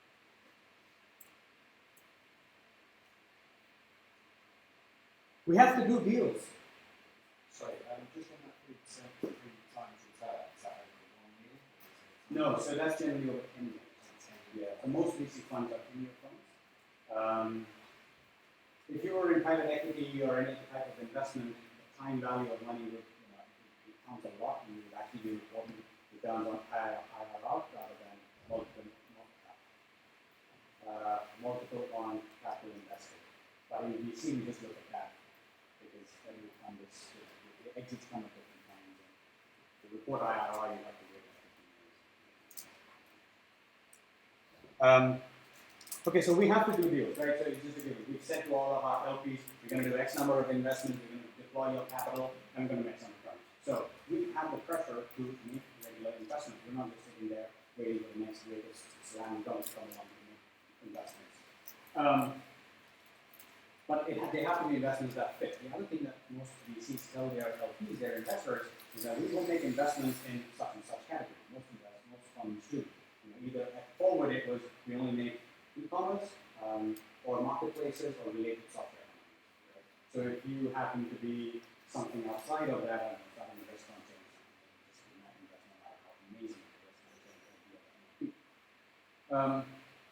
our career is dependent on the investments we make. It's an obvious statement, but obviously we're looking for those winners. But there's so little time. There are very, very small teams processing lots of deal flow. Right? At Forward, there's two of us three of us in the investment team, two of us actually processing all of that deal flow that comes in. In last year, 2015, we processed 2,000 law leads. 2,000 companies were introduced to us. So that's a lot of companies to look at. And that means that we are skin deep. We've got to do it fast. There's efficiency. So what happens is, we get deck to beat. Yeah, just seeing too many decks. For any individual entrepreneur sending us their deck, they put a lot of effort into it. They think a lot, and it's a beautiful singing story for them. But for us, it's another deck, the 10th of the day. So what I'm trying to get across over here is we start to see patterns very quickly. We don't look at all of the details in the deck. So if you understand that, you can create a deck that very quickly just gives the sound bites to the investor who literally spending 30 seconds in the first go. If it then appeals, then of course it's there and look at it a lot. Okay, so a few pointers when you're getting out and trying to get in front of investors, trying to get introduced. I know everybody has said this to you, and it's kind of obvious as well, but it's really hard when you may not have networks. But these days there are plenty of options like LinkedIn and other ways to warm contact people, have an angle in, not just, hey, I have this idea, do you want to invest? Have a warm lead if you can, stand out and understand fit. I'll get into these a bit more. Okay, so getting introduced, like I said, there's no excuse for email bombing, don't do it. I think out of those 2,000, there was maybe 5 or 10 companies that I met as a result of the email bombing, cold emails. But other than that, everything I ignored. Events. There's lots of great events. Campus, right here. They run lots of events here. Table Crowd, which is a concept for dining with a bunch of people on a concept you're interested in, led by a person who is well known in that space. Demo days, these are really good to go to. You get a real flavor for what sort of companies are getting into the accelerator programs, and you'll also see how they're pitching and how they're crafting their decks and all of that. So it's really good, useful experience. Very helpful organizations, right? Dreamstake, Paul, and Marina doing a great job here introducing entrepreneurs to investors. They've got a good network. That's a very good warm lead. They will assess you first and your product and your business, and they know which investors are looking for what. So, and then when it's sent from an organization like Dreamstake to an investor, we take that a lot more seriously. We get a very high chance of meeting.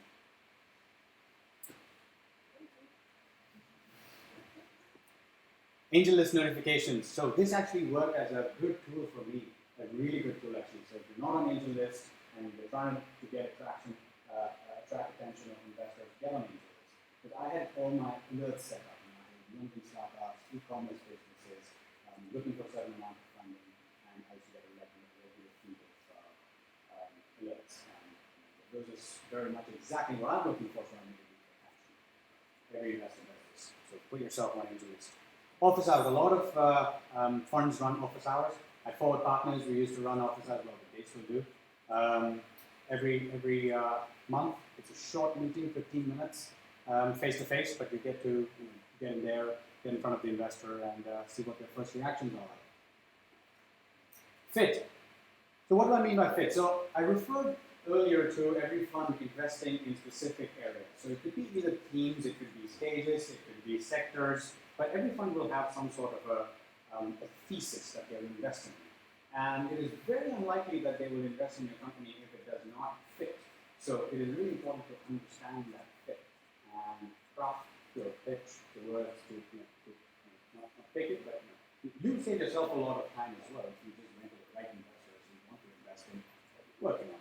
So as an example, I'm using Forward again here. So Forward Partners, we said transactional e-commerce businesses is what we're interested in. That was a core.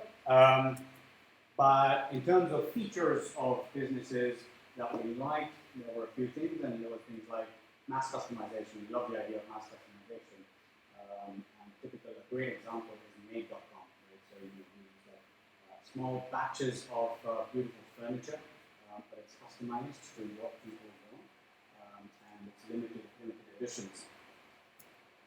Personalization, this is a really good one. So this is Lost My Name. Lost My Name, the company I mentioned before, is a personalized children's book. The idea is that a child has lost his or her name and goes through a journey in this book to recover his or her name. And when a child goes through this book, they get this whole emotional sort of wow moment that resonates, and the parent just sees that in the child's eyes. And they invariably go and purchase another book for their friends' children, nieces and nephews and so on. So it generates a massive value. That's what personalization can do. It really resonates, people really talk about it. It's a great product. And that's what we look for. And Lost My Name, by the way, it did extraordinarily well, one of the best performers of the forward portfolio for 2014. 20x their revenue in 1 month.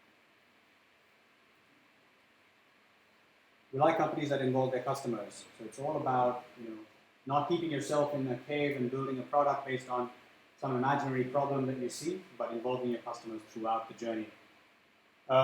We like companies that oil the wheels of e-commerce. So here we're talking about payment businesses, logistics businesses, software to manage inventory. E-commerce is big. There's all of these statistics that show that it's just going to keep getting bigger and bigger and bigger. So that's why we wanted to invest in companies that are, the old idea that sell the spades to the gold diggers. Those are the guys that made the most money. It's that kind of theory.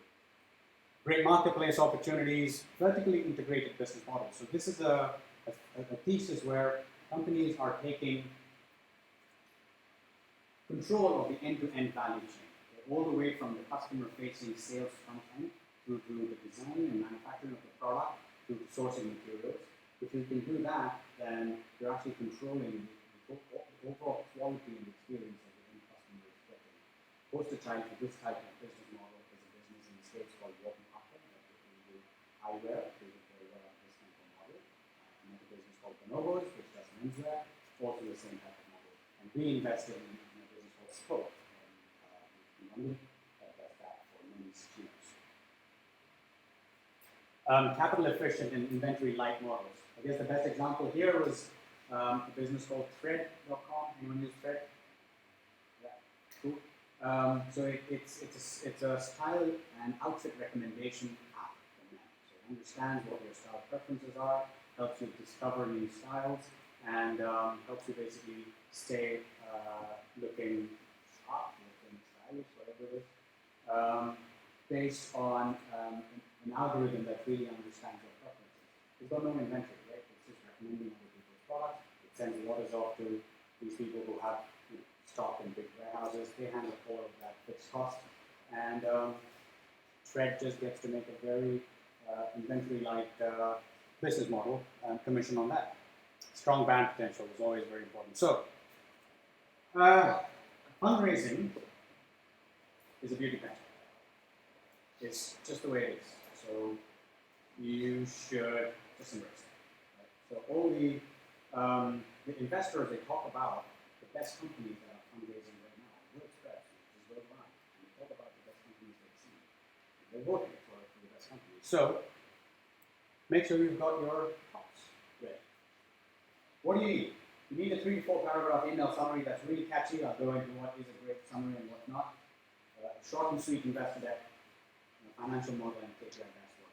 The KPI dashboard, that's the, if you've got that and it's the data is singing the story, it's the best thing. Okay, so how to write a great email summary. Unicorn has numerous attractions for investors. It is focused on rapidly developing multi-billion-dollar freemium simulated gambling market and is pioneering attractive high-margin B2B business model for this market. Blah blah blah blah blah blah blah. This is what makes me feel like that. Why is this a really bad email summary? Well, because it actually just says nothing about what the company actually does. They're just full of these buzzwords and phrases. pioneering, rapidly developing, cluster of explosive growth, creating shareholder value, all these baseless promises, immediately loses credibility in our business. So what is a good email summary? Here's one. Headline statement, Mr. Basics sells the value range of men's grooming products to price-sensitive customers on a monthly subscription. I know exactly what they're selling, who they're selling it to, and what their business model is. So now I'm interested. Okay, so the next three very clearly segmented bits of information. I've got consistent traction, great. And I've got the right team, fantastic. And now they're telling me there's a significant addressable market. You've got a product that's already selling and gaining traction in the market. You've got a great team. Good. So now, if you succeed, there is the big prize to be won. This is great, right? Like simple bullet points, which immediately gets my attention. It tells me that they know exactly what they're doing and they're clear about things. This is a great email summary. It makes me feel like that. Yeah. It's weird, huh? It's just an email summary. It makes them that happy. Well, you know the first one that I showed you? 99 out of 100 email summaries, they look like that. So I see one like the later one I showed you, I'm happy. So the best pitch deck in the world is not going to save a poor business, obviously. So assuming you have a good business, what's a great pitch deck? So let's start the deck with why is this exciting? Just a headline statement for what is so exciting about what we're doing. Fred, you create the future of how men buy clothes. That's exciting. If they actually achieve that, they don't think about that. That's like half the world's population. They're going to teach them how to buy clothes. That's awesome. Replacing thousands of inefficient cat companies with a single user-friendly consumer app, while they also raise the most money in the world and kill all other competition groups. I forgot to that's pretty. Etsy empowering scores of artisan makers with a platform and tools to build their own business. It's like, that's exciting vision statements. Then get into what is the problem. Okay, be clear about what the problem is. This is a good one. I like this one. So, by the way, all of these are real examples. These are all stuff taken from companies that have over time sent me pictures. You won't see their names in here. I've replaced the names, but these are all real. So, her headline statement here is people in China love to buy Western luxury goods, but obtaining them is a real thing. Okay, so, but in a little bit more detail. Local sites in China are selling clothes. Foreign sites are in English, so Chinese people can't understand them. Most don't ship to China, blah, blah, blah. So it's clear problem statement. And then tell me, okay, so if that is the problem that we're trying to solve, how big is this problem? Okay, so that's when you get into the market sizing. Two ways of doing market sizing, bottom up and top down. Do both, and make sure that they sort of match up. So top down is when you look at the overall market size of an industry. In this case, London home delivered food market is £1 billion.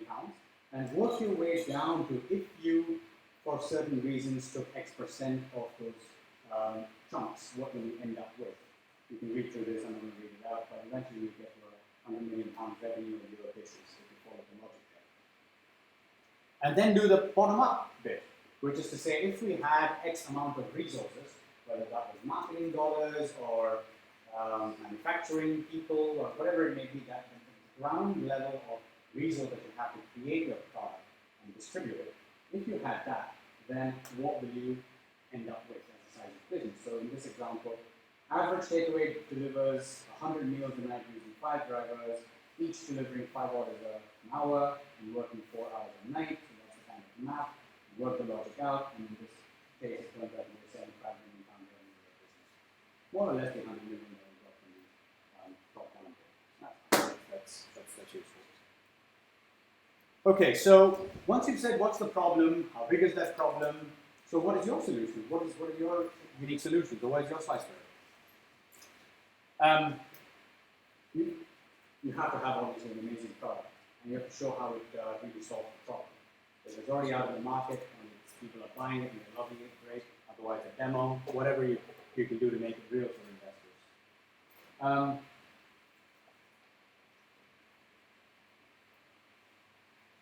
The Kaizen bit that I'm talking about here is the lean startup idea where it is continuous improvement, it's continuous experimentation, to keep on getting better in, well, in every aspect really of the business, but this is particularly to the product. Track feedback. NPS, everybody know what Net Promoter Score is? No? Okay, so it's basically a measure that says, will people recommend your product to others or not? It's become a kind of a universal metric for tracking the attractiveness of products. How much do people like your product? Pretty much every portfolio company runs an NPS survey of all of their customers every month or two or so. It's a very useful indicator. So then, is your product differentiated? We've all seen a table of this nature, right? You know, you pick your company, you put the top 5 features that your company has, and then list all of your competitors and say they have none of those things. It doesn't tell you anything.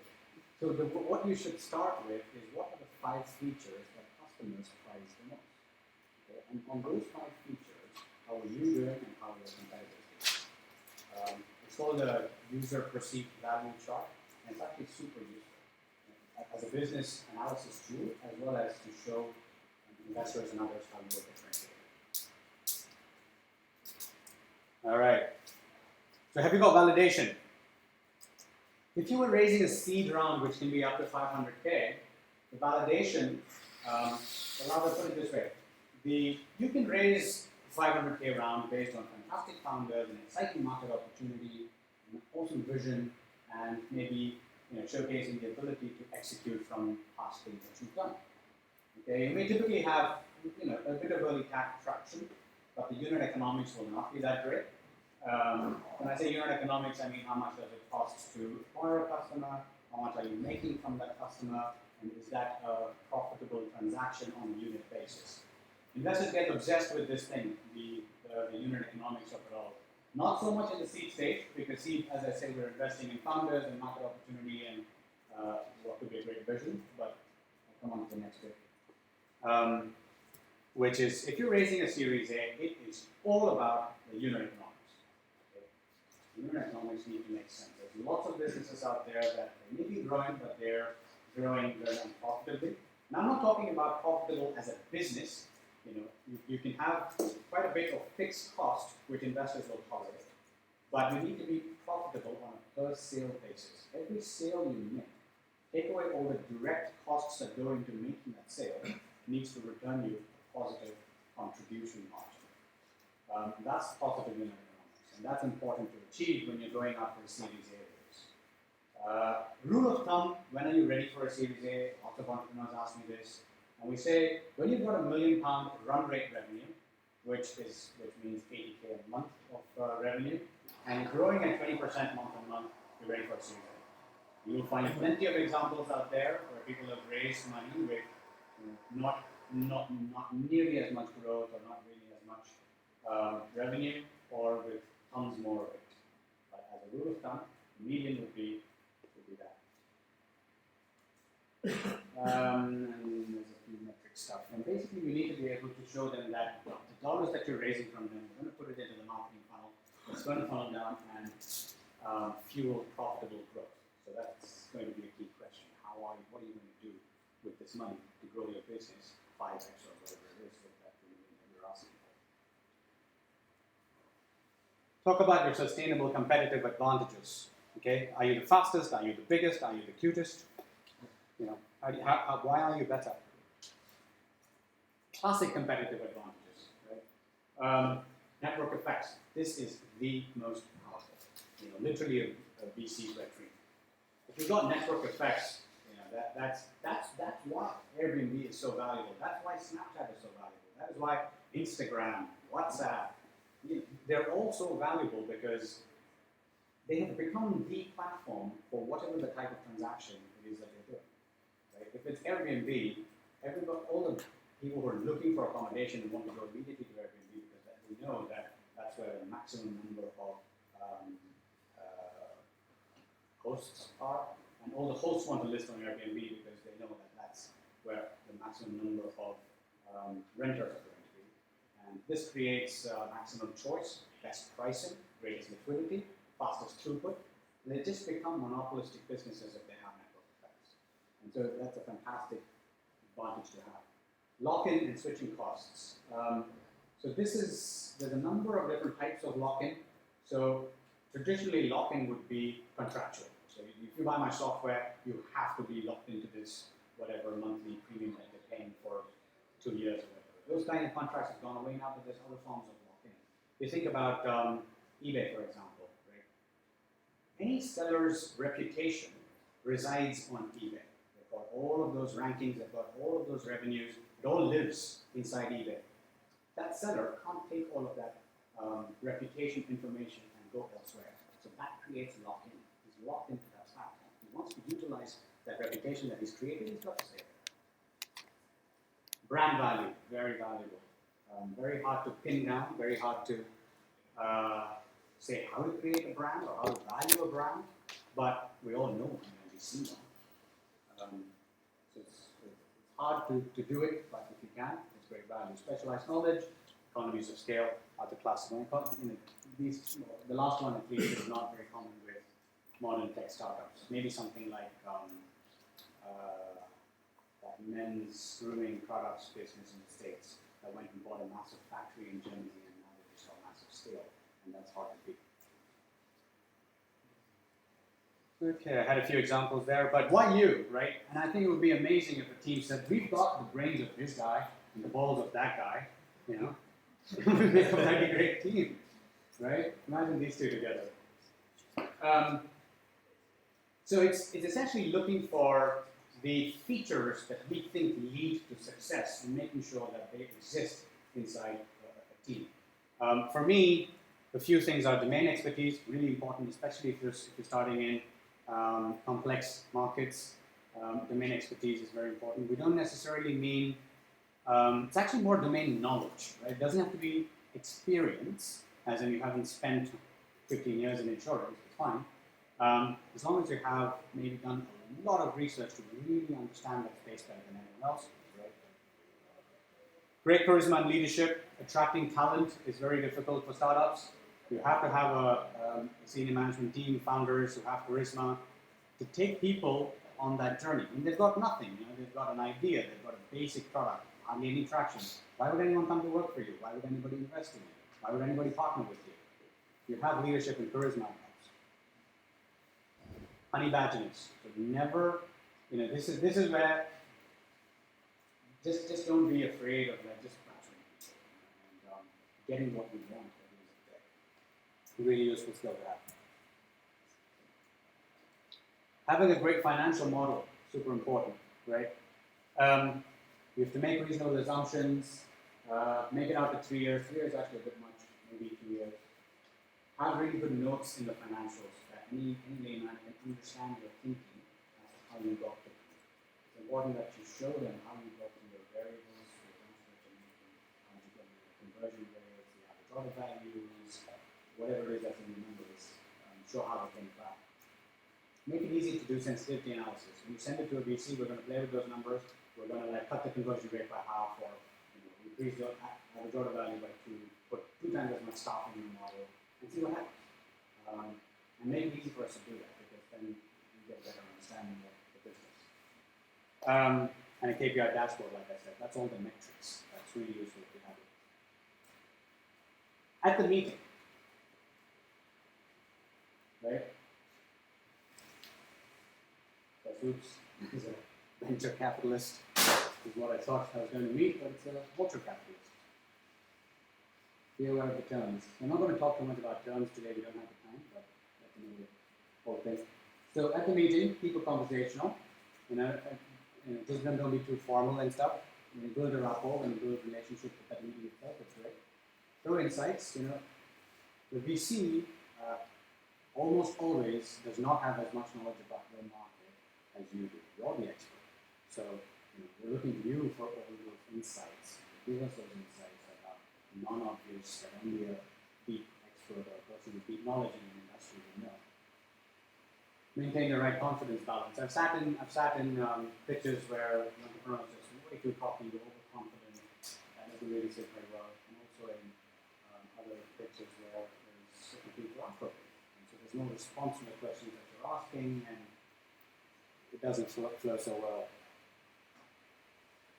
Don't be defensive, right? This is one that a lot of entrepreneurs get wrong. I understand it. I've been an entrepreneur many, many times. If somebody else says, oh, it won't work for all of these reasons, it feels really shit, and you tend to get defensive, and you're like, well, I don't know, understand this, you're just not seeing it.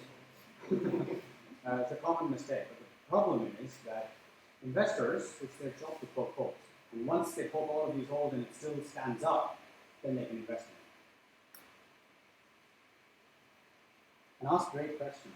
So make the VCs pitch as well. There's lots that you need to learn about them.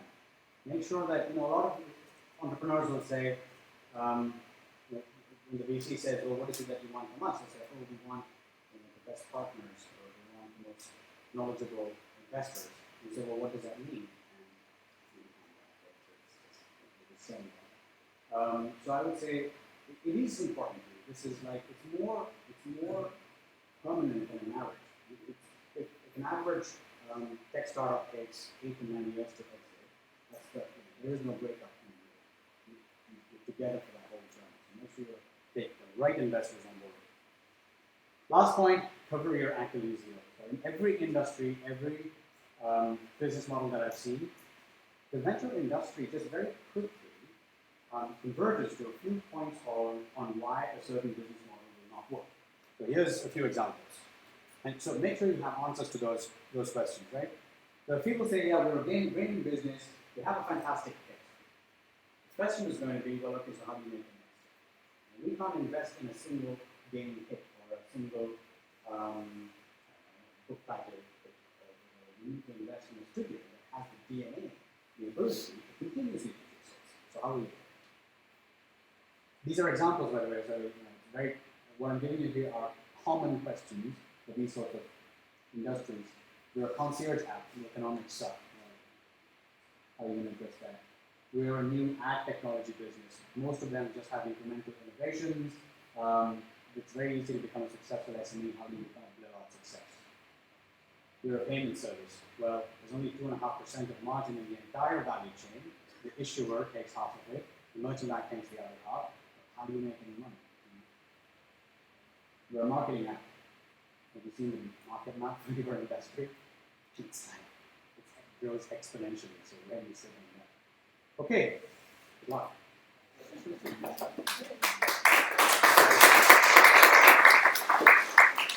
And it's also true, so I think it's really good advice there. And Pradeep's done a great job of finishing pretty well on time. Before I forget to say this, like I usually do, can you stack your chairs at the back before you leave? It'll just save you leaving at all, and just puts a lot more effort into the thing. So I think we've just got a couple of minutes, so it might be better. Maybe 2 questions. So the answer can just note, is the pitch deck similar to an angel pitch deck? So, or is it kind of way bigger aspirations or shorter projections, or does the angel have a similar viewpoint? You mean if you're trying to raise money from an angel yes, versus from a VC? Yeah.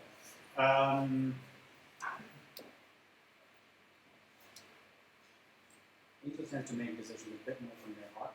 Yeah. So I would put things that are more appealing to them personally. If you were approaching an angel, some of them like to get really involved with the company they invest in. So there's a slightly different angle to show them how it might be fun to work with you and your company. That get me interested. Should you put much about your exit strategy I think it feels, well, okay, you could say a little bit about it. You could say, well, we're probably more likely to have a trade sale in 7 years' time, or rather, we're probably going to IPO. But I've seen pitch decks where they go really into the details of it and say, in 5 years' time, we're going to have so much revenue, multiples of our industry, is therefore we can exit for this one. It's way too potential. It's way too too out in the future, you just don't know. Setting more common stuff. We have 5 people still in investment. Why? What did they do? They probably followed maybe 50% of the rules that I put out here about what something needs to look like. needs to look like. I would say more than any of those things, the biggest reason I would have gotten back to them and met them would have been if they were doing a national e-commerce business that was doing personalized shoes. That's exactly because we talk a lot about what sort of businesses we want to be investing in, what's hot, what's interesting, what's a big risk reward. And when you see something that fits that, last question. Should it be, but when asking for how much money, to what extent should we be explaining what we have to use that for? Maybe we could do this much for this amount, but also this much for this amount. At what stage of that conversation? Yeah, really good question. I think I left it out of what I put over here. But yes, you need to have towards the end of the deck, there needs to be a slide that says use of funds. And quite a high level breakdown of saying X% on marketing, X% on hiring and team building, X% on product development. But there will be a deeper conversation on that, obviously. So you need to have the financial model that backs up what you said in that summary slide. What if we have multiple options? What if that's an innovation? Where it's 2 or 3 viable options, a small seed round, a large seed round. You should probably just state your most ideal scenario without too many options. Because if you lead the conversation in with saying I have all of these different options and scenarios, it feels like you just don't know exactly what you're doing, and it's so highly dependent on how much money you raise. It's a practical fact that what you will do does depend on how much money you raise. But I would sort of,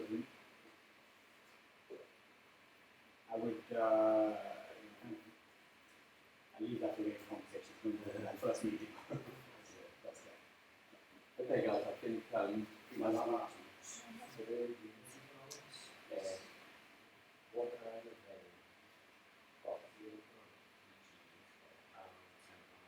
It depends very much on, actually it depends mostly on the average order value. If you're selling seats on private jets and you're making £1, then it doesn't make much sense.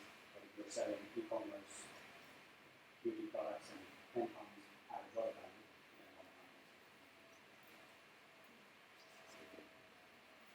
Thank you, Pradeep. So that's great. Very nice presentation, right, guys? Yes. So I don't know if you will be available on email, so I definitely can just maybe talk to you after the presentation. and thanks to you guys who stayed for the whole thing this afternoon. Yeah, thanks. Great job, guys. So and wait for so long to that. So next event is going to be on 21st of June. Again about educational tech, and we're going to have an amazing panel. Usually have really, really successful startups and networks and famous entrepreneurs or investors, and they're going to discuss everything about funding for EdTech. So it's usually not only for EdTech, so you can just come and see how we answer questions about, in general, about investing. So if you are EdTech startup, please talk to me. I can provide you with a free table to showcase. Remember those chairs. Quick one. Hi, I'm Ben. I am using a basic contribution for your last project, mortgage. not like that.